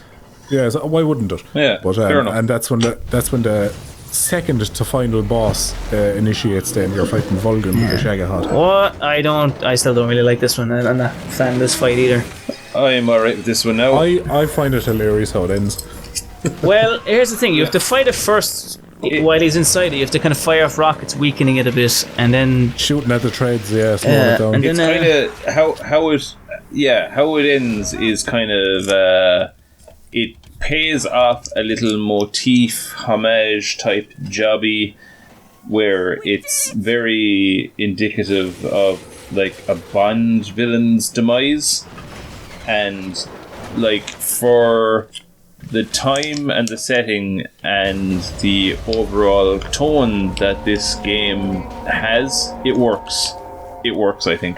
Yeah, it's pretty in tune with the rest of the game. Like again, like, you know, with these games, it's all a matter of where you draw the line in the sand. But I think, given that we opened with a Bond song for a Metal Gear game, with Bond references throughout, constant nods and winks to the Bond movies and all this kind of thing, to see, like, because, you know, the boss, even though she is probably the biggest deal in this game, she's not the villain of the entire thing. The villain, the mustache twirling bad bastard, is Volgin. Now, he's not where the substance lies. The substance lies with the boss, but he is just a bad guy that needs to be dealt with. And to go out in a blaze of fireworks the way that he does is kind of fitting, and a kind of a suitably, dare say, kind of camp nod and wink to the Bond. It's on brand with how ridiculous that character is to begin with. Yeah, it's on brand with the Bond films that came out of the era that this game is set in, but it lives within certain parameters in the story that doesn't detract from the tone and the overall cadence of the entire fucking plot. This story, as we're kind of coming closer to it now, the emotional gut punch and the payoff to what is just a brilliantly written story supersedes all of that. So the death of Volgin in this kind of a campy, silly to actually inform people what it actually is, once you deal with the Shagohod, he pops out and then you deal with him while he's on top of it. So once he's beaten down, it begins to rain, And combine that with his electrical powers, you can imagine what happens. He gets blasted by his own powers and basically fries to death. And even Snake, struck by lightning. Struck by lightning. Even Snake remarks a fitting end. Yeah, it rains all for about 2 seconds, which I'm pretty sure the Sorrow's behind that, isn't he? Is he? I can't remember. Because isn't it any time it rains, he shows up? Yeah, maybe so. Maybe you did get an assist from the Sorrow. Yeah, good man yourself. But when you think about it, it's all very nicely paid off, because the character of Volgin, as we stated in the last 2 podcasts, is a very one-note villain, and that works fine because all the substance and gravitas of the story surrounds the interaction between Snake and the boss, and it informs the theme of the game. It pays off the theme of the game and builds this beautiful kind of a foundation for the story and ties the 3 games together and gives them this lovely cohesion and makes a perfect trilogy of games. So it's totally fine to send this character, Volgin, out in the manner that he is sent out in, because it doesn't detract from what is yet to come. The wonderful payoff with the character of the boss. But again, that's in danger of getting ahead of ourselves. So we're just so excited to get to that part. Yeah, it's just so good. It's just so fucking good. Yeah, but we'll press on to that part fairly quickly enough. So all in all, I'm dead happy with how the whole thing with Volgin. Oh, like the fight itself, I can't say I'm a massive fan of it. It's a bit underwhelming for me, but the actual... Could it have been done better? Yeah. I'm sure most of it probably could have, but his actual death, just seeing him getting blasted. What the game needs to get right, it gets so fucking right. Yes. You'll hear no complaints from me about how we sent Volgin out or his boss fight. It's like he was the mustache twirling prick villain that had to be dealt with, and he was dealt with. And we dealt with him in such a way that we paid off a Bond motif, homage type thing, and it was great. And it was like... Yeah, maybe it was just like personal preference, but I remember the boss fight I didn't mind, just because all the other bosses up until that point were more or less the kind of same standard. There was nothing really overly difficult to any of them, or there was no puzzle really involved other than very basic kind of gameplay. They weren't great. They weren't great. No, they weren't strong. It's actually, but it was the ending. The ending was how he died. I was just like, no, come on, a bolt of lightning. Could Snake not have just done him in a way that he deserved, because he was an absolute bollocks. I think it was just a bit, just like sort of karmic justice, just to see him done in by the very powers he used to. I could certainly see that nowadays, and I can see the kind of how it fits his character for him. It's a very fitting way for him to go. He was just as Snake would say. Oh, actually, the lightning strikes him, but it's the bullets, I suppose, that kind of technically does him in, doesn't it? Because they all go off. I'm not entirely sure, but because the armor belts that is wrapped around 6 of one, half a dozen of the other. If you want, if you want. But I just remember back then when I was playing it, I was just like, I want the Snake to kill him. Yeah, but again, it doesn't matter, because that's not the central conflict. The central... Well, to be fair, I remember this when I was first playing through it back then. This was maybe about 20 minutes before the game absolutely floored me, so... But, by the time you get the payoff with the boss, you're like, Volgin who? Oh, yeah. You got your final fight anyway. Yeah, you completely forget about it. But regardless how you want to look at it, it becomes very clear in the next part that Volgin was a plot device. He was nothing more than a little bump in the road. To be used. Yeah, precisely. He was a buffer to get to the meat, which is the conflict with the boss, which we are now going to lead into. So you drive off again because there's still lads in pursuit of you, and you go through the woods, and a cutscene kind of initiates where the fuel tank is taking a bullet, and Snake points it out, saying, "Hey, feckin' women drivers." Well, look, I yeah. Here's a one speeding through the woods at 250,000 miles an hour on a motorbike, and Snake goes, "There's a bullet hole in the gas tank," and the one driving looks at it for about 20 seconds. She doesn't even take a peek. She gets up to lean over the bike. She's just about to take her hand off the handlebars to lean over to look into it. as if he was lying. She's like hanging off the bike, looking at it for about a good 52 seconds. You know what, Jack? I don't trust you for a second now. I'll have to see this hole for myself. Do you know what? Everything up to this point led me to believe that your word is nothing. So I must see this for myself. And if there was any doubt of Eva's actual gender at this point, just in case, that she rode off the bike she was driving all of 5 minutes. Whatever bull she might have seen. If that's not proof enough. But she fecks up the whole yoke and she goes flying off into the woods, and the whole bike is toppled over the handlebars, both of them. Yeah. And she gets impaled. Like any good woman, she lands clean on a hard shaft. That's right. There's actually a great little moment with them two as well. Where another moment where Snake really does not care about her at all. She's injured, like, so basically she lands on this like this stick sticking out of a log, and she's impaled on it by roughly around, I don't know, what would that be, your kidneys or something like that. And the Snake is like, you know, you can't die, I need you. And she's like, what? Oh my god, a bit of affection from this strapping hunk of a man I've been flirting with outrageously for this whole game. Super soldier.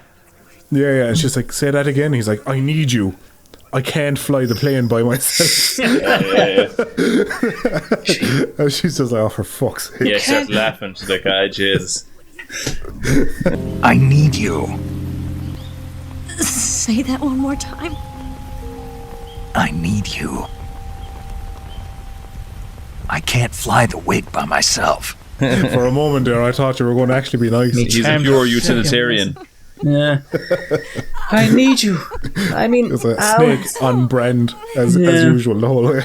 So she's like, you know, go on without me. You know, I'm not going to make it. It's like, I need you. I need you. I need you, and by that I mean I have a use for you. I mean, you know, I need a co-pilot for. What are you thinking? Like, Jesus Almighty. So she's like, you know what? All right, so I'll pull myself out of this. So she pulls herself off the old. Pilot that fucking plane like you do that bike perfect.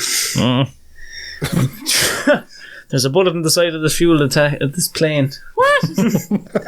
Flies into the fucking lake. She's just sticking the head out the side door there. Like, who's flying the plane? Boots out the arse. I'm done with you now. But she pulls herself off the log and she's severely injured, but you are as well. Which leads into this little kind of codec call with paramedic. And she's like, you're both seriously injured, so I hope you have enough kind of medical things to deal with it. And if you don't, Snake, your well-being comes first, so you have to kind of prioritize. And it's this very kind of, I suppose, moment where kind of is trying to emphasize a bit of urgency, but I don't think I've ever had a playthrough where I didn't have enough medical supplies for both of us, so the moment was kind of lost on me. But then you heal both of your injuries, and it kind of leads... Paramedic says, Christ, Snake, she's some gashing her, and he's like, you're telling me. Who are you telling? Why is that box here? Throwing it at me this whole game, Paramedic. What do I tell you? Yeah. And not a rasp of interest do I have. There's an odd box here. But, this moment in the game as well, I think I mentioned in the previous podcast, if you look at the cure menu, you can see that her medical history, her medical history where it says like proctitis or something like that, which is inflammation of the rectum. Broken arse. Which goes to show that Volgin was absolutely giving her arse an awful to it. But he probably wasn't the first, and dare say won't be the last. No. Well, it wasn't Sokolov, let's be fair. If you were a betting man, you were to put money on anybody causing that injury. Well, he is a sadist, and you know there is an argument to be made there that maybe a bit of the gay about him as well, so he might have been a bit more fond of the arse.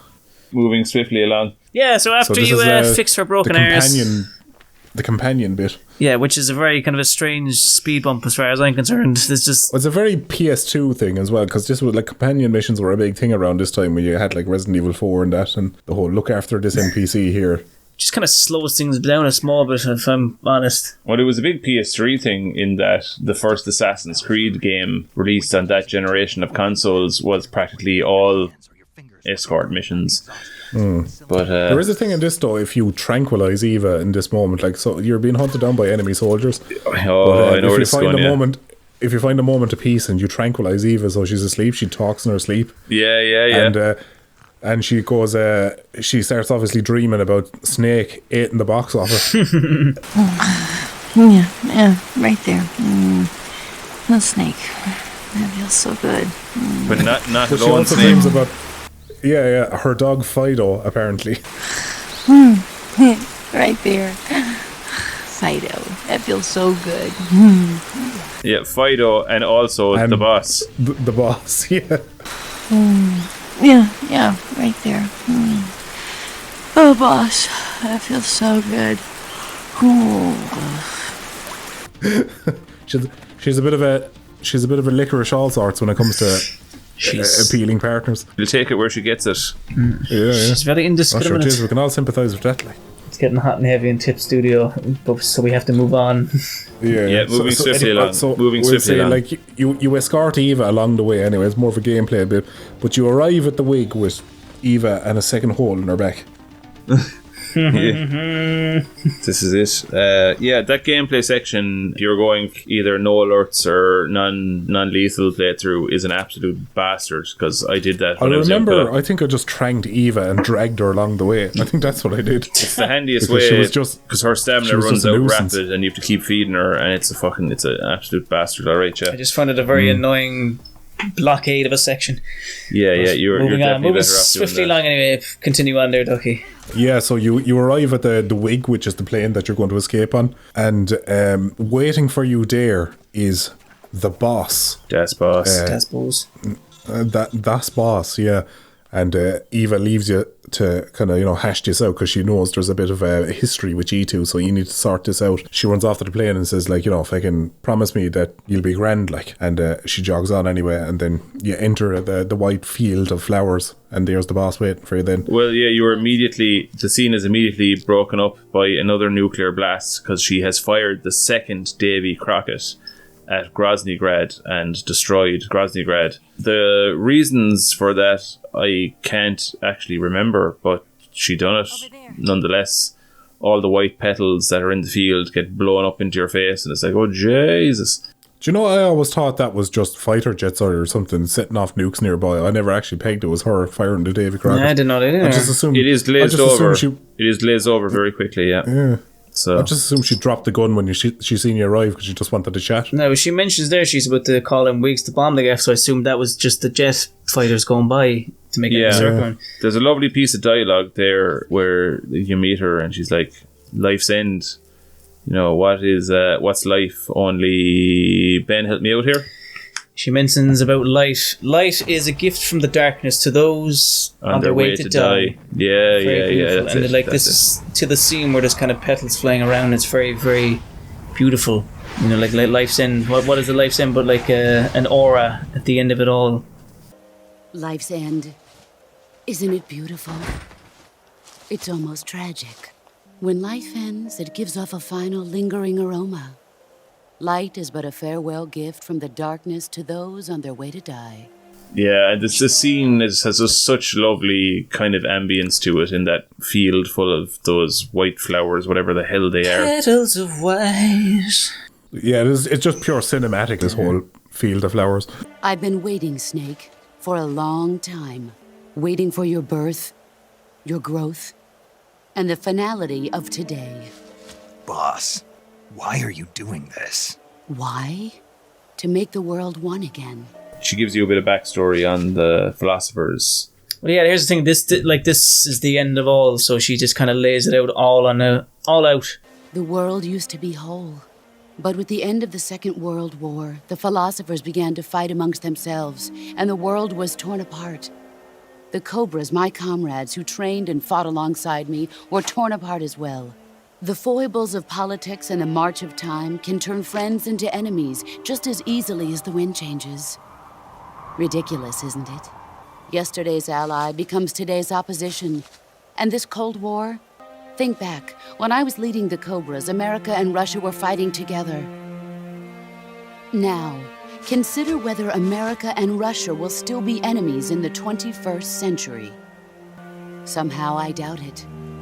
Enemies change along with the times, the flow of the ages, and we soldiers are forced to play along. And so she kind of argues the point that there can be no absolute enemy. So who are we fighting? We're fighting us, human beings. Although the ideologies might differentiate and so forth, at the end of it, we're all just people. Yeah. Today's allies, what is an tomorrow's enemy in absolute terms? There is no such thing. And soldiers are just there to do the bidding of the people. Yeah, and she pays in off. charge, and she pays off the whole theme of Scene, where she's talking about conflict dictated by circumstances. So, again, today's ally is tomorrow's enemy. I didn't raise you and shape you into the man you are today just so we could face each other in battle. A soldier's skills aren't meant to be used to hurt friends. So then what is an enemy? Is there such a thing as an absolute timeless enemy? There is no such thing, and never has been. And the reason is that our enemies are human beings like us. They can only be our enemies in relative terms. Yeah, she kind of mentions about the nuclear testing in Nevada.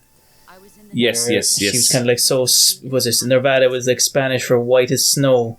And that's what she felt. She felt like a cold, white shock at the sight of this thing exploding. Yes, and she draws the parallel to how Snake was on Bikini Atoll when they were doing the nuclear test experiments, and how she had a connection with him from the word go, because he was an irradiated test subject as a result of being picked up there, and they had a connection from the word go because of that. They had no future, basically, and that they were never going to be allowed to die of old age and have a happily, well, not a happily ever after, but a peaceful death even.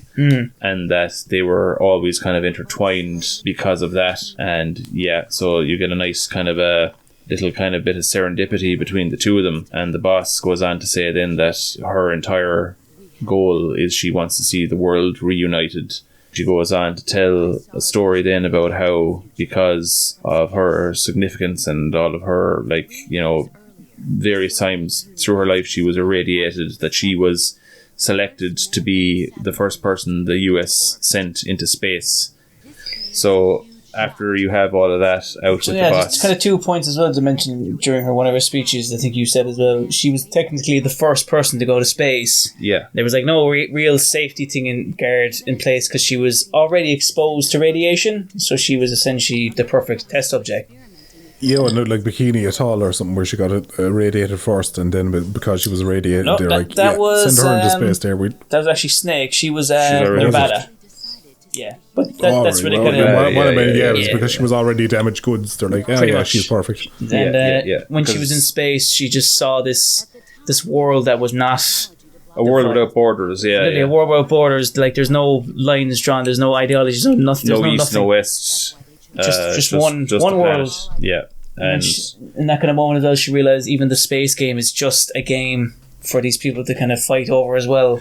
Yeah, she basically realised the folly of humanity in our predisposition towards tribalism and nonsense, and how we waste all of our time and our resources finding reasons to divide and fight one another, and how her ultimate goal was basically to see humanity united. The world must be made whole again. The philosophers must be reunited. I will devote my skills to that purpose. And with the Colonel's money, I will achieve that end. Just as I once created the Cobras. They are my family. I may no longer be able to bear children, but I still have a family. And it's during this scene that she tells you about when she was sent on a mission while she was pregnant with her child, and she gave birth on a battlefield, and how... It's when they stormed Normandy. Somebody stormed Normandy, yeah. And how the sorrow was the father, and how upon giving birth, the philosophers who were the precursor to the patriots that existed before there was ever any patriots, the same guys who came up with the whole philosopher's legacy thing, whom her father was a founding member of, stole her child away immediately after the child's birth. Early in the 20th century, the true holders of power in the United States, the Republic of China, and the newly formed Soviet Union gathered together in a secret meeting that would later be known as the Wise Men's Committee. The secret pact they formed there marked the beginning of the philosophers. But the last of the original members died in the 1930s. After that, the organization began to run out of control, and the Wise Men's Committee degenerated into a mere shell of its former self. She goes on to lay the groundwork for how all these kind of conflicts were brought about by the philosophers, and the conflicts between the philosophers, and how that they in turn trigger all these proxy battles, and on it goes. The philosophers of today have no sense of good or evil.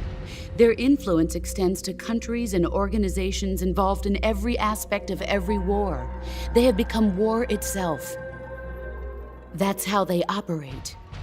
And how that they themselves become this system for this everlasting conflict and war, which is kind of the bedrock that 4 kind of builds itself on, the foundation of the war economy in 4, not to go into that, but were that done better, it would have worked nicely here, but alas. The sacrifices of war cause a shift in the times. This shift leads to renewed conflict, and in turn triggers the next war. Like a nuclear chain reaction, each conflict sparks countless others, forming an endless spiral that will continue on for eternity. Do you understand what I'm saying, Snake? By consuming me and you, the philosophers intend to keep that cycle going forever. It was my father who explained all of this to me. He was one of them. You see, I am the last remaining child of the philosophers. But after he revealed the truth, my father was killed by that same shapeless, formless organization. And my father isn't the only thing the philosophers have taken from me. In June of 1944, the Cobras and I took part in the landing at Normandy. We'd been given a top-secret mission to locate and destroy enemy V-2 rocket installations. I was pregnant at the time. The sorrow was the father. I gave birth on the field of battle. A beautiful baby boy. But my child was snatched away from me by the philosophers. The whole explanation given to you about the philosophers and what the philosophers are and what's going on with them, it was as much of an explanation as you needed for the Patriots. You knew that the philosophers were a precursor to the Patriots, and the Patriots they were the big thing in Metal Gear Solid 2, which was, at this point, the furthest point at the opposite end of the timeline. So you were basically told that, yeah, the philosophers were a shadow government, and the Wiseman's Committee were the 12 guys at the top of the entire thing, and you were told how they came about and what their whole modus operandi was, and it was as much explanation as you needed. It wasn't boiled down to, it's this group of people that you're already familiar with, and this is a melodrama involving a handful of people. It wasn't this nonsense. There was still this was before they were afraid to cut down before they were afraid to do long cutscenes. This was like the perfect middle ground game for cutscenes, where they were as long as they needed to be to give you a good explanation of what was going on, without oversimplifying it at the same time. Any explanation that you needed about the philosophers or the Patriots by extension was given to you here, and to ask for any more was just being stupid, was just being like you were... was overindulgent, but to ask for anything less would have been, leaving out details. Yeah. So it's okay to kind of leave mysteries. I cited it before as an example, but it's like the briefcase in Pulp Fiction. You leave your audience wanting more. You leave your audience asking questions. This was the perfect signing off. It tied everything back full circle and gave you like as much context and as much answers as you really needed, and enough mystery so that you could keep kind of going, I wonder this, I wonder that, and you could chew on these ideas forevermore if you wanted. And asking for anything else was just being fucking stupid. But alas, what happened. We got what we got. But we're not going to talk about that here, because we're going to appreciate the brilliance that is this game's finale. In any case, they have their little thing, and the boss is in tears at one point because she's telling Snake, I've never been this honest with a person, never talked this much about myself to anyone, because she's aware that this is what's going to happen now. We're going to fight, and whoever prevails will inherit the title of boss and face an existence of endless conflict. And this ties back into the original Metal Gear and Metal Gear 2, where this was a conversation that was had between Solid Snake and Big Boss. Big Boss says, like, okay, whoever survives this battle will inherit the title of Snake, essentially, and you are going to face the same thing. He basically echoes the boss's sentiments. Granted, back then we didn't know that because the character of the boss hadn't been written and this whole precursor to the story hadn't been written. But it is a lovely way of closing the loop between the games. Look at this scar. This is proof that I was once a mother. I gave up my body and my child for my country. There is nothing left inside me now. Nothing at all. No hatred, not even regret. And yet sometimes at night, I can still feel the pain creeping up inside me, slithering through my body like a snake.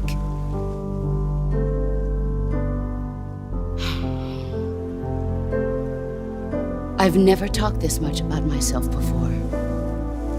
Thanks. Thanks for listening to me.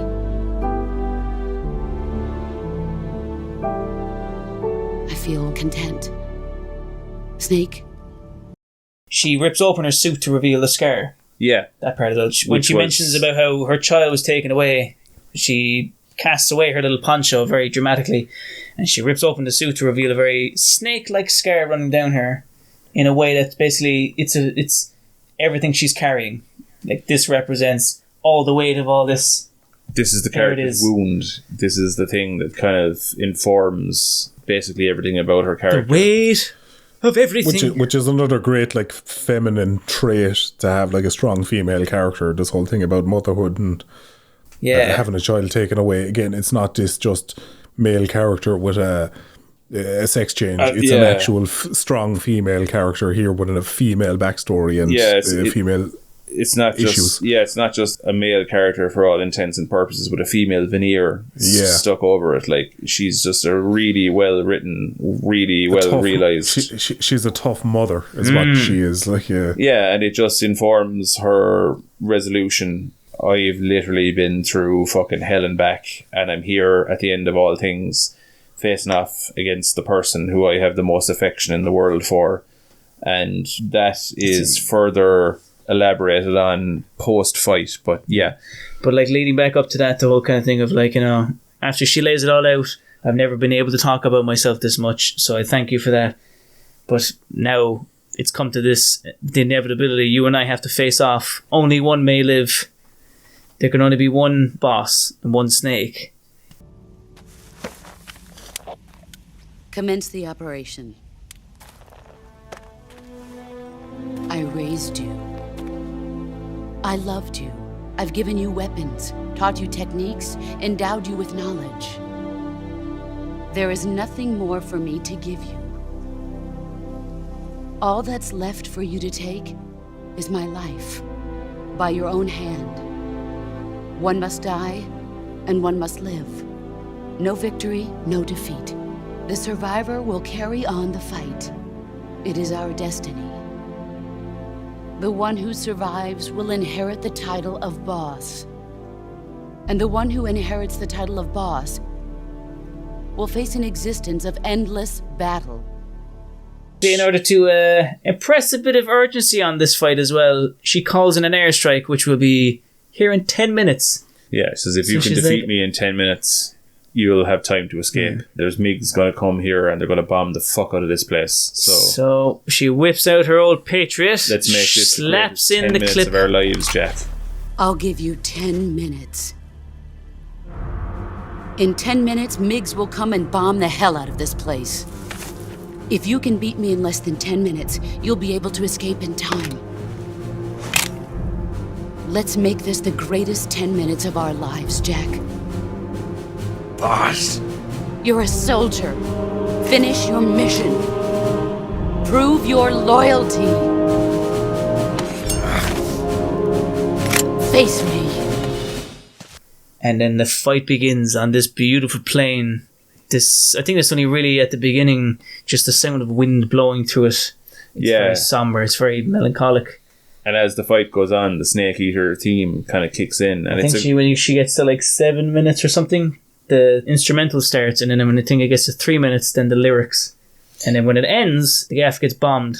Yeah, you need to beat her in the time limit or it's a game over. Yeah, now. You have to be handy at the CQC because it's a finicky enough boss fight. You need to know your windows of where you can catch her with the CQC. Like, I think more often than not, I defeated her by non-lethal means because it was a case of like, right, yeah, I just need to be able to catch her on the corners and just slam her to the ground and kind of rinse, repeat. Well, how I bet her in the game, which may be in a different strategy, but you can get the snow camo somewhere in the game, and she has trouble finding you if you wear the snow camo, so you can take a few pot shots with the Mosin Nagant at her. Oh, so I did. I just hid and just started popping off, and she's like, "Where are you, you little bastard?" Yeah, where are you?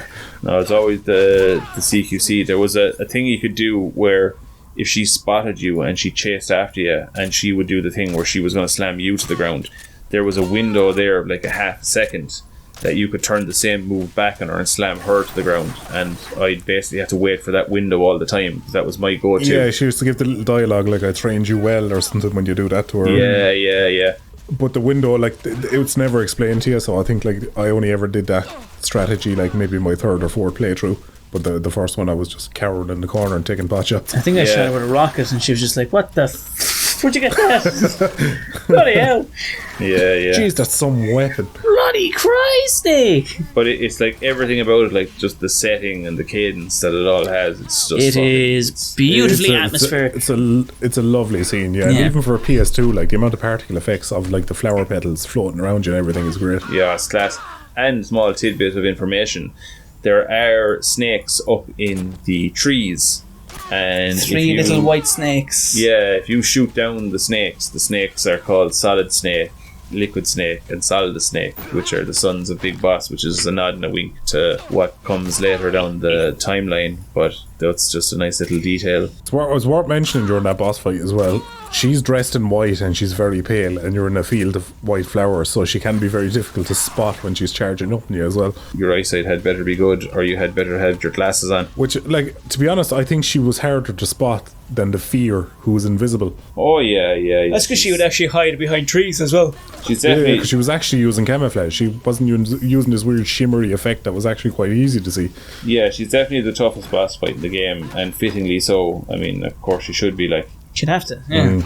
So, but regardless of how, which in any way you approach it, you employ the same tactics Ducky and I did, which is just hide like rats and snipe away, or CQC like PJ.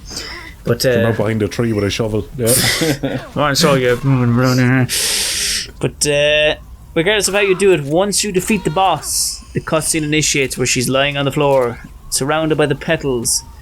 She's looking up at you, and Snake is just kind of staring down almost kind of blankly. You know, he's probably not quite sure how to process this, which is understandable.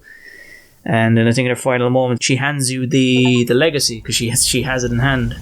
And what she says to him is like, "Snake, you're a wonderful man," and it's just fucking heartbreaking. Like, Jack, or I should say, Snake, you're a wonderful man. Yeah. Like, 'cause she just adores him. Like, take this. Keep it safe.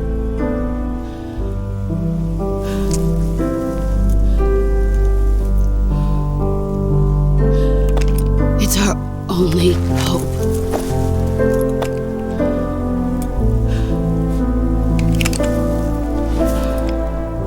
A patriot? Why are you giving me this? Jack.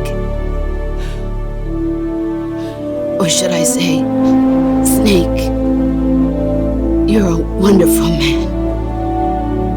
Kill me. Kill me now.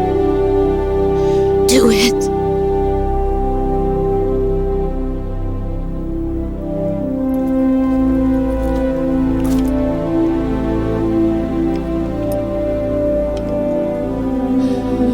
There's only room for one boss and one Snake.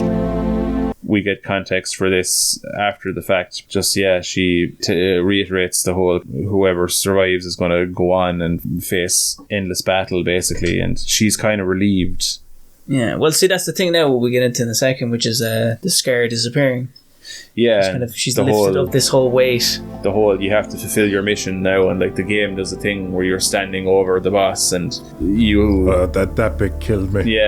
You pick up her weapon, the Patriot, and you have to stand over her. And the game kind of semi-drops out of the cutscene, so you now have control of Snake, who's locked in this position of holding the Patriot to her. The game, and the game makes you pull the trigger. The game makes you pull the trigger. Yeah, I didn't realise that at first. I was literally standing there, and I was like, Jesus, I know he's reluctant and all, but can he get on with it? If you wait long enough, the game will just get on with it. But we'll do it for you. But then I realised... my first time playthrough, I just assumed I had to pull the trigger, which I did, which didn't feel good. Like, murderer. And then, like, we actually only discussed this earlier on, but the way all the rose petals go red, I suspect that that's not something that's based in reality. It's kind of a visual representation of Snake's guilt, because he feels the weight of what he's done, and he's tarnished these pure petals with her blood. That kind of that's it. Like he has committed a cardinal sin that he will never recover from. So it's not a thing that they all literally went red, but as far as he's concerned now, like, that's when he even actually says it, again, not to bring it up, but he even says, like, the day that I killed the boss, I died as well. And it's basically like how that act broke him, that just, fucked him forevermore. And then when we get the context... it kind of mirrors what the boss had been through, then killing the Sorrow. Yeah, exactly that. And then at the end of it all... I think what the Sorrow says to her is, like, one must live, the other one must die. That's what she says to Snake then. Yeah, and basically the one who lives is going to carry this with them, like... And that's... by God, does he carry it. Yeah, and to me, that was a visual representation of that happening, because when you then board the plane afterwards and Snake is holding one of the petals in his hand, when it blows out the window, you see it returns to white. So it's kind of like, to me, that was the game saying that, like, well, no, they were always white, but insofar as Snake is concerned, he has blood in his hands that he's never getting off. Yeah. So... Yeah. But, like, you basically put a bullet in her head, and the horse shows up to come off and give her an old sniff, and he kind of neighs a bit sorrowfully, kind of a mournful thing. And for a briefest moment, there's an R1 moment for a POV shot, and you'll see the ghost of the boss standing alongside the ghost of the Sorrow, kind of reunited together. Yeah. And when that happens, the scar on the boss basically comes to life and slithers off as a snake. And almost a representative of, like, the weight of everything that she's gone through has now finally been lifted and she's free.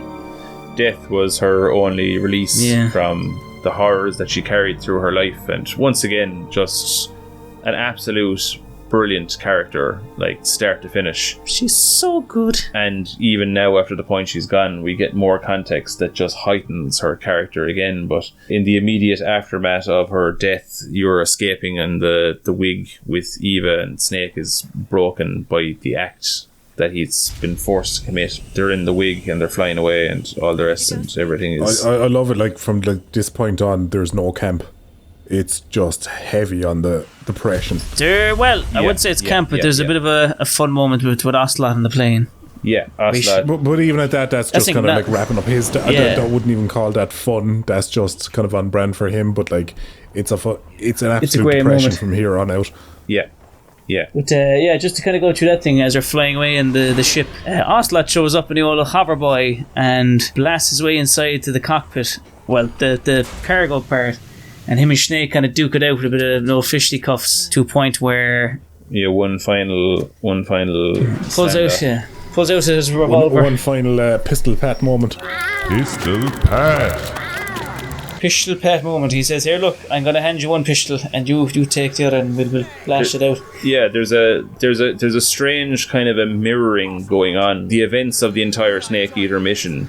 When you started out, Snake was like, I can't beat the boss, I'll never be able to overcome her. The trials and tribulations, the crucible that he's forced to go through basically catalyse a heightened ability in Snake that he is able to overcome the boss.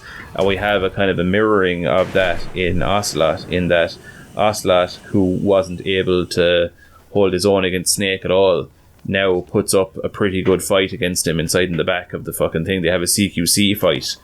and he's given as good as he gets. Now there's an argument to be made there, like Snake is at the end of his tether now, he's after going through hell and he's battered down, but he finally, as far as he's concerned, puts up a decent enough fight to not be looked upon as this upstart rookie piece of shit that wasn't worth Snake's respect or to be taken seriously by Snake, but he puts it up to Snake for a finish.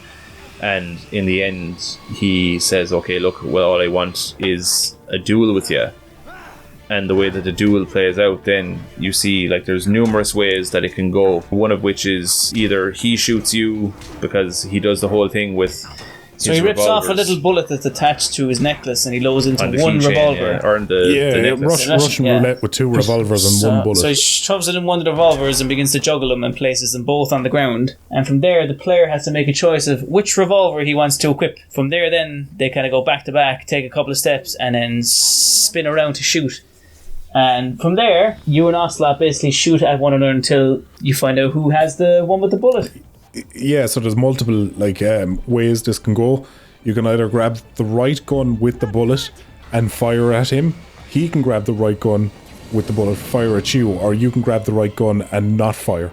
So those are I think those are the only 3 outcomes that can happen. You can miss as well. You can fire the bullet and miss. Yeah. I don't know what you picked now, but what I consider like the canon moment in that is him grabbing the gun and firing a blank. I like it when it's Ocelot winning, yeah. Just to get his final moment, just like... just to finally get his moment. It almost kind of wraps him up where he's just like, you've let me live so many times, and that's I'm just paying it back. That's the reveal. It's actually a blank. It's not actually a real bullet. He was looking for a bit of crack. Because he needs Snake to know that I was never actually trying to kill you, and I need you to know that. Yeah, and it kind of keeps going that motif of like, it's almost a friendly rivalry rather than anything with real malice behind it. Yeah, once you think back to like the bit on the waterfall where he jumps backwards off the thing and he's just dying to shoot the bullet at him.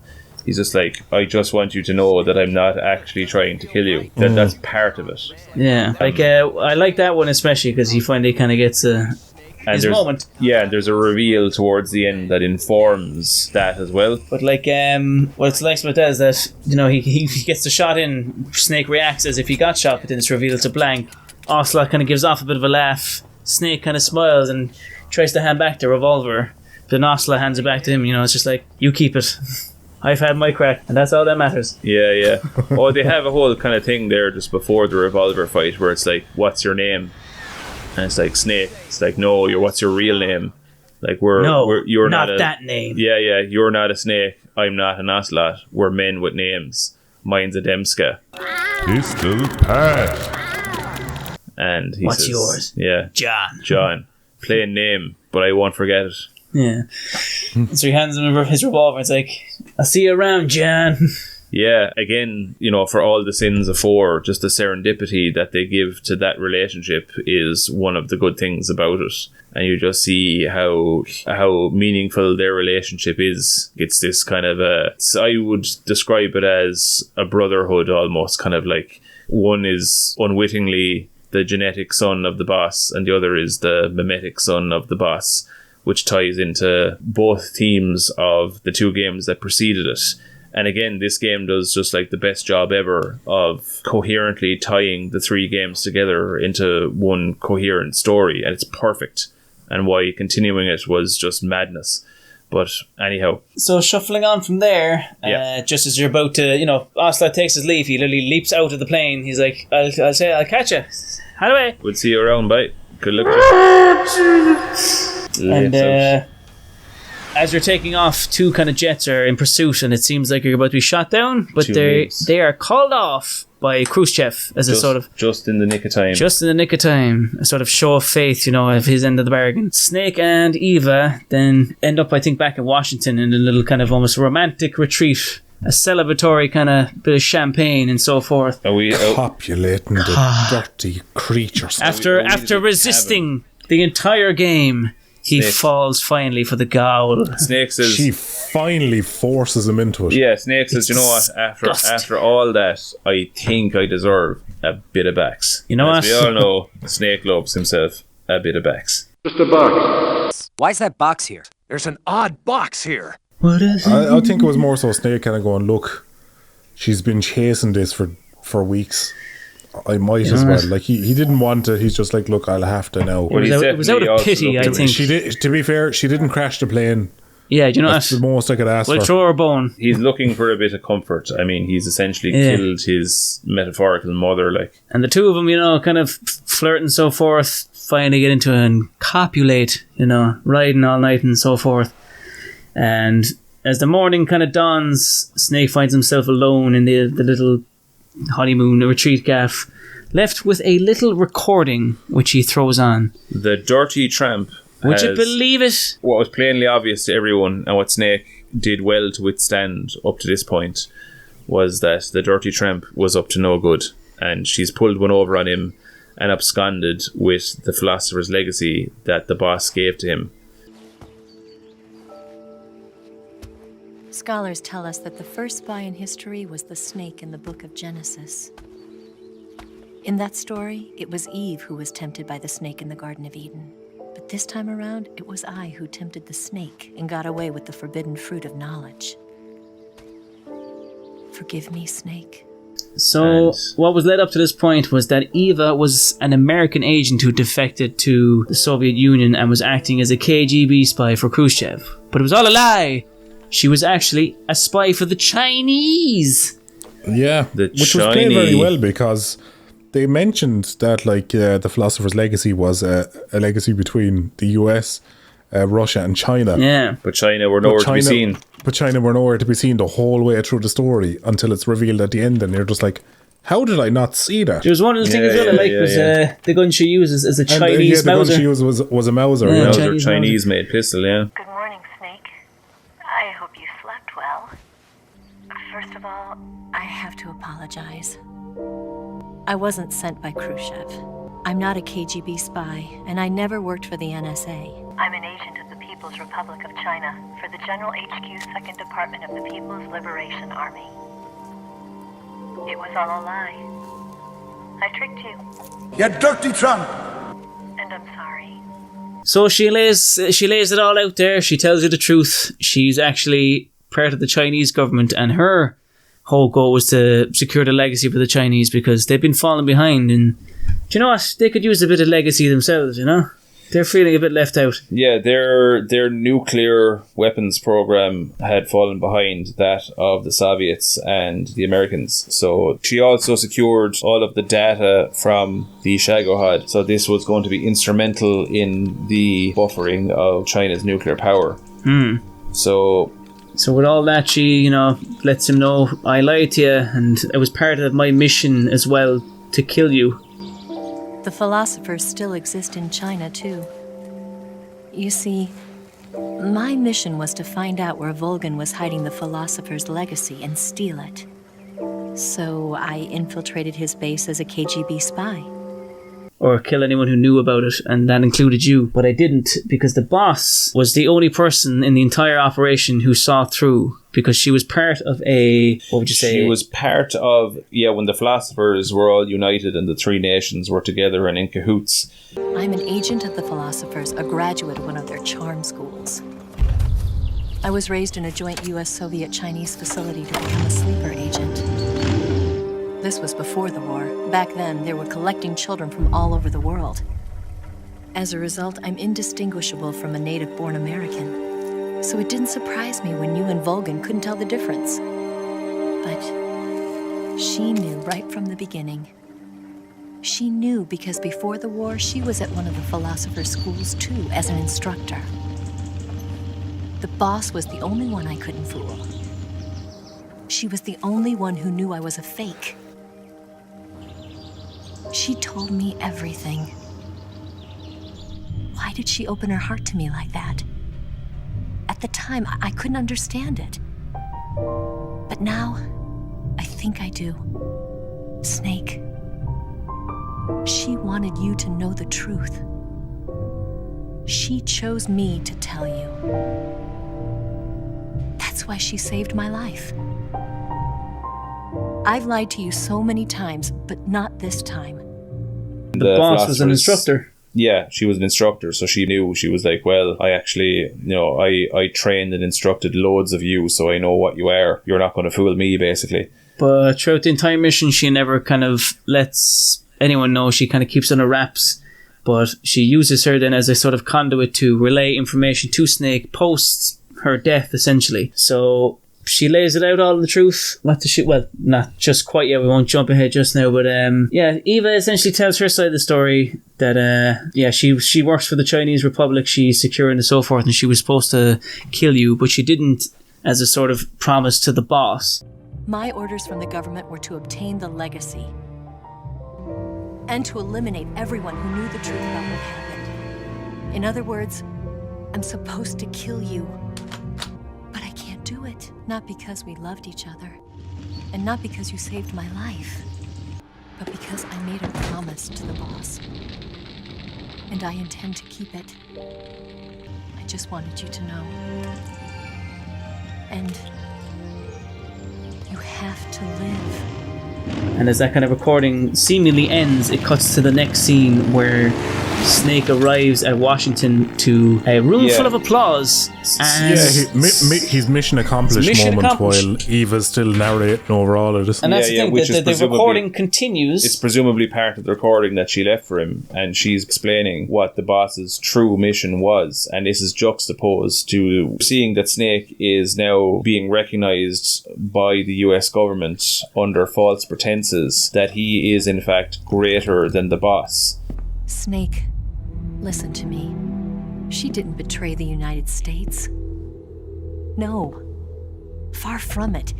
She was a hero who died for her country. She carried out her mission knowing full well what was going to happen. Self-sacrifice. Because that was her duty.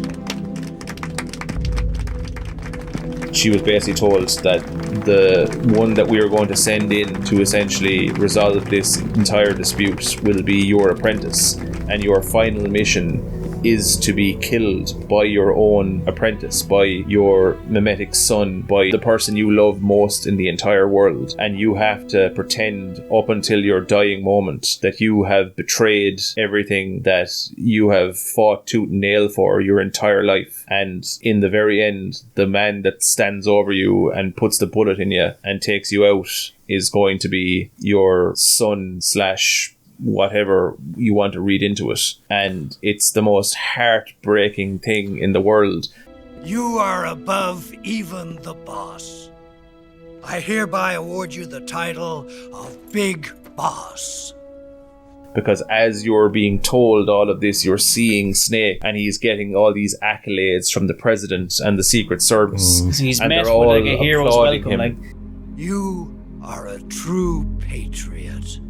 Yeah, they're all applauding him, and they're going, "Oh, you're great! You're the best in the world." As he's getting rewarded, he's also become disillusioned. Yeah, in the same breath. And it's the perfect explanation that you're wondering throughout the entire game. It's like, if I'm playing as Big Boss, how does this man, this otherwise good man, become the villain? And you see, it's because of politics and bullshit and snakes working their schemes behind the scene that basically meant that this one true patriot had to die. And Eva is telling you that history will remember her as being a traitor with no sense of honor. History will revile her as, in the Soviet Union, she will be a monster that almost unleashed a nuclear catastrophe. And she's going to go down in history as the greatest piece of shit who ever lived. And in an unmarked grave. And you were instrumental in this. You were the one that stood over her and pulled the trigger in the very end. And you see it's broken Snake. The boss's defection was a ruse set up by the US government. It was all a big drama staged by Washington so they could get their hands on the philosopher's legacy. And the boss was the star of the show. They planned it so that they could get the legacy that Colonel Volgin inherited and destroy the Shagohod at the same time. Only a legendary hero like the boss could have earned Volgin's trust. Finding out where the philosopher's legacy was hidden was to be her greatest mission. Everything was going according to plan. But then something happened that no one could have predicted. Colonel Volgin fired an American-made nuclear warhead at Sokolov's research facility. Khrushchev demanded that the US government provide proof that it wasn't involved. They couldn't just abort the operation to steal the legacy. So the operation itself was greatly expanded and revised. The authorities in Washington knew that in order to prove its innocence, they'd have to get rid of the boss, and that one of their own would have to do the job. The public couldn't be allowed to find out about it. Not ever.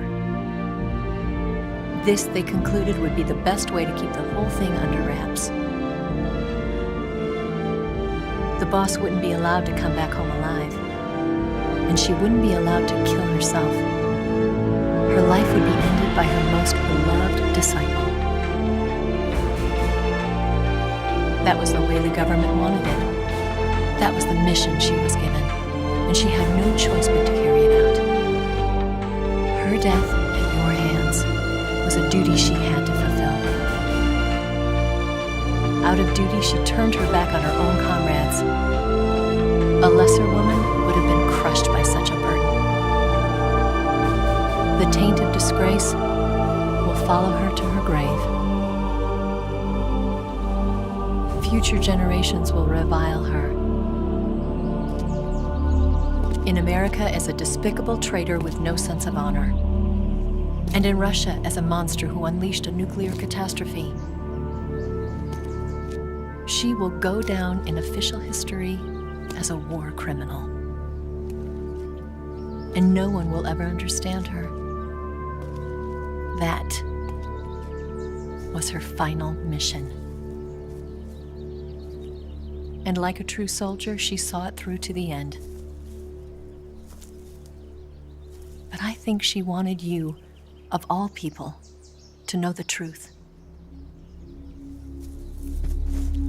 She wanted to live on in your memory. Not as a soldier, but as a woman. But she was forbidden to tell you herself. And that's why she told me. Snake, history will never know what she did. No one will ever learn the truth. Her story, her debriefing, will endure only in your heart.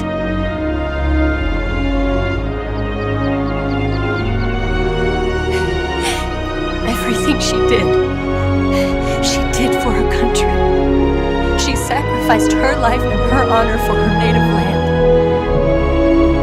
She was a real hero. She was a true patriot.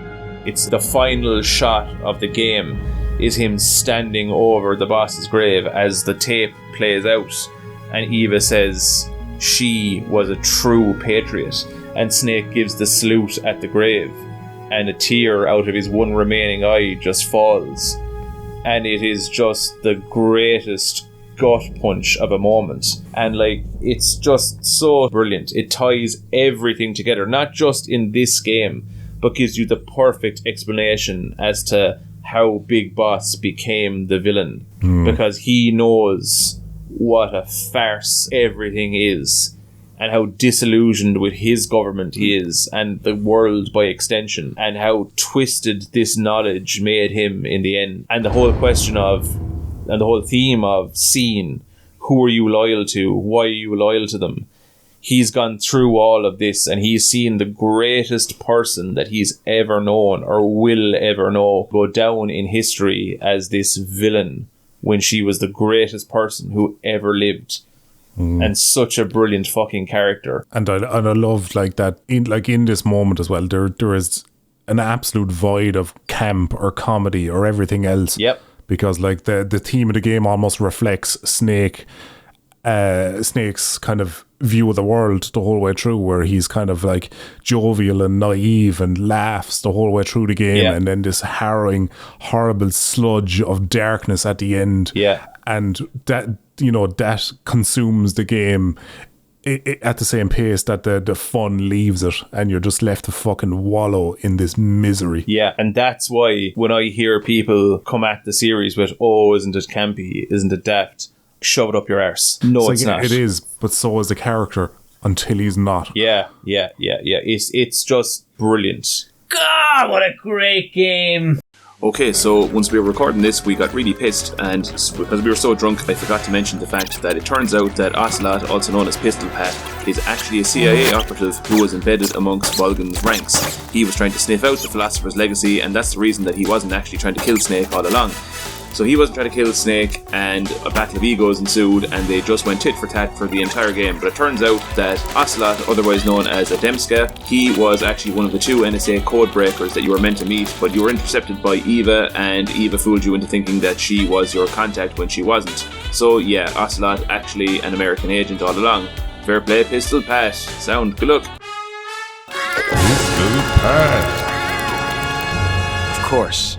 I'm always at the CIA's disposal, Mr. Director. And then you get this timeline at the end of the game that gives you all the various events and what played out in what year. And I'm going to overlay it when I'm talking about this part because I can't remember it all verbatim. It basically brings everything full circle to 1972 when the sons of Big Boss are born, and it gives you a little kind of like the philosophers changed their name to the Patriots. Once again, giving you all of the explanation you ever needed for the Patriots. Like, they should have been allowed to remain in that realm of mystery beyond that point. You had as much context as you ever needed up until that point now, and no more. You'll destroy it. Don't answer those questions. You'll demystify it. You'll make the world smaller, which is what they did. But this was just perfect. This was the perfect conclusion to a perfect trilogy. It was just so good. So unbelievably good. It was this game and Final Fantasy X, which I played around the same time, where both games were like, once the credits rolled, and I think it was Way to Fall was playing in the credits there by Star Sailor, yeah.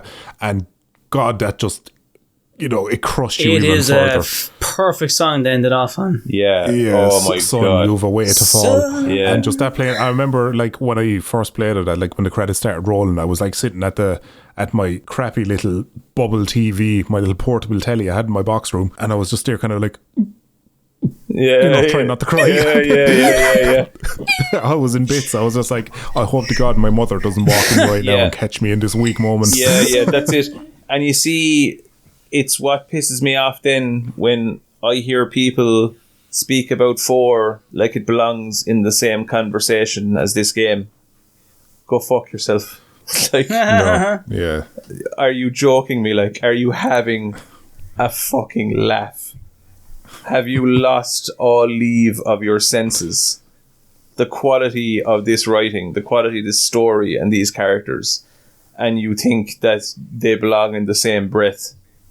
Oh my God, above in heaven. No way. I just miss games of this generation that just like, you know, where story was such a priority. Yeah. That you got games that weren't afraid to not have a happy ending and absolutely crush you at the end. Yeah. They didn't need a happy ending.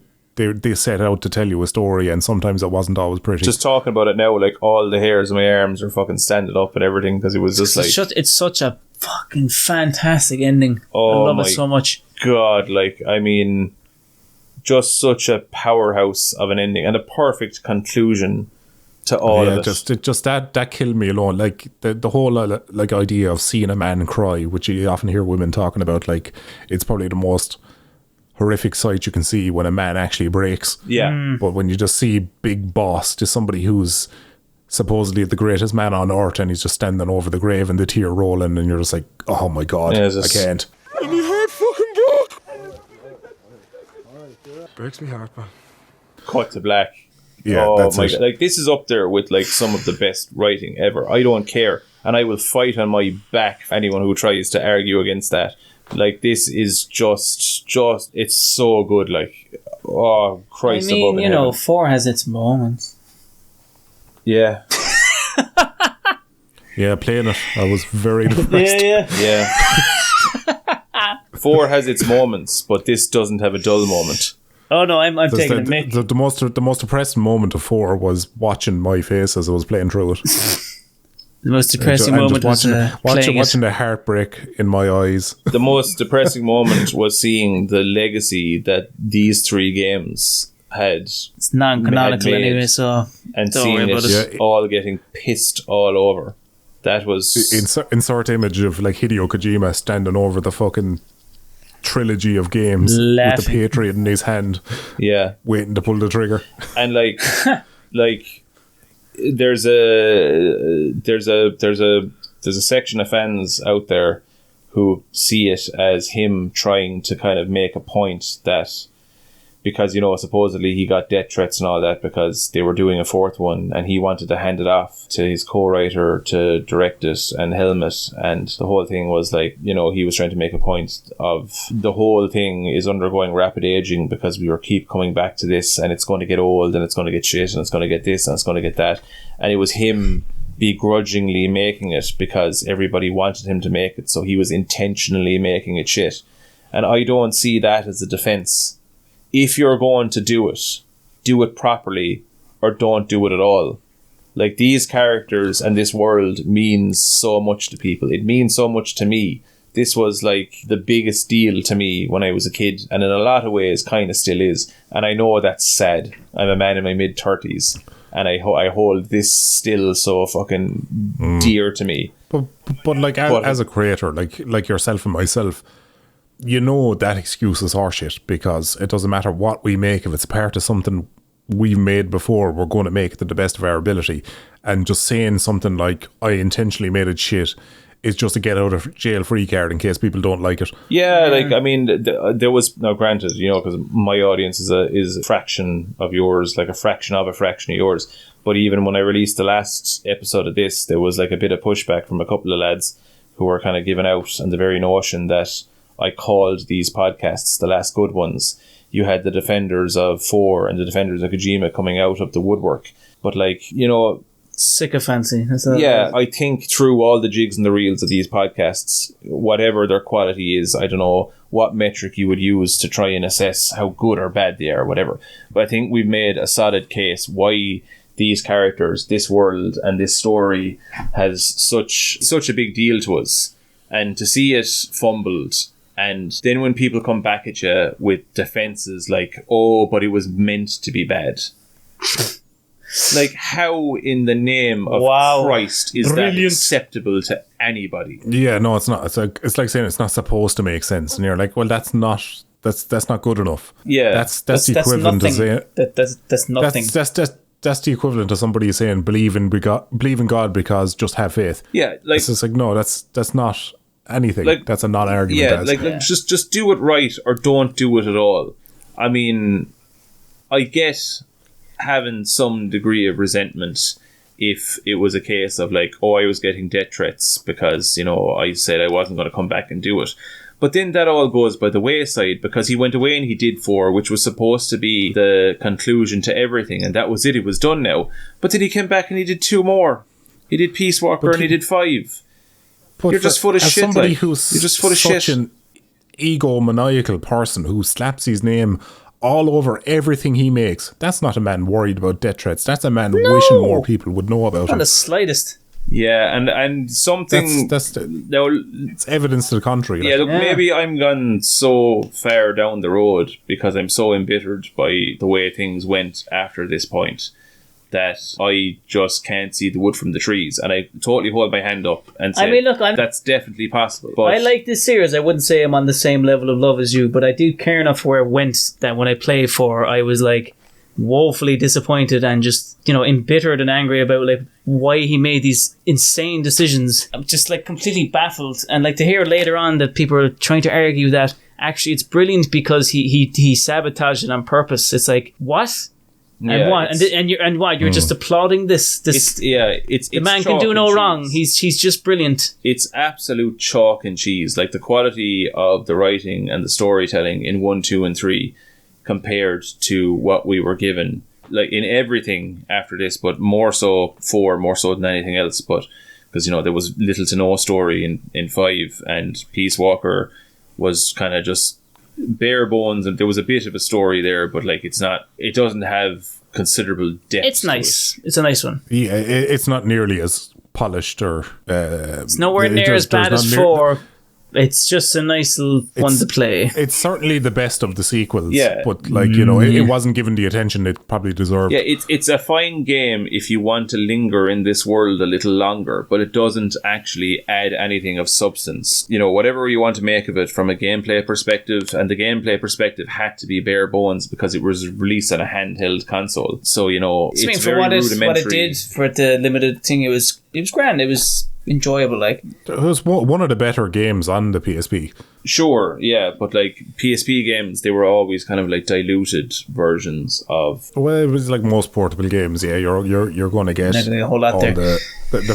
all the enjoyable fat trimmed off. Yeah, that's it. Like, but say that's why once again, and I dare say, Kojima fanboys and the that whole thing really annoys me. It's beyond sycophancy. It's just like this cult of personality. Yeah, but his name is so synonymous with all these projects. It's just like he's a god to half these people.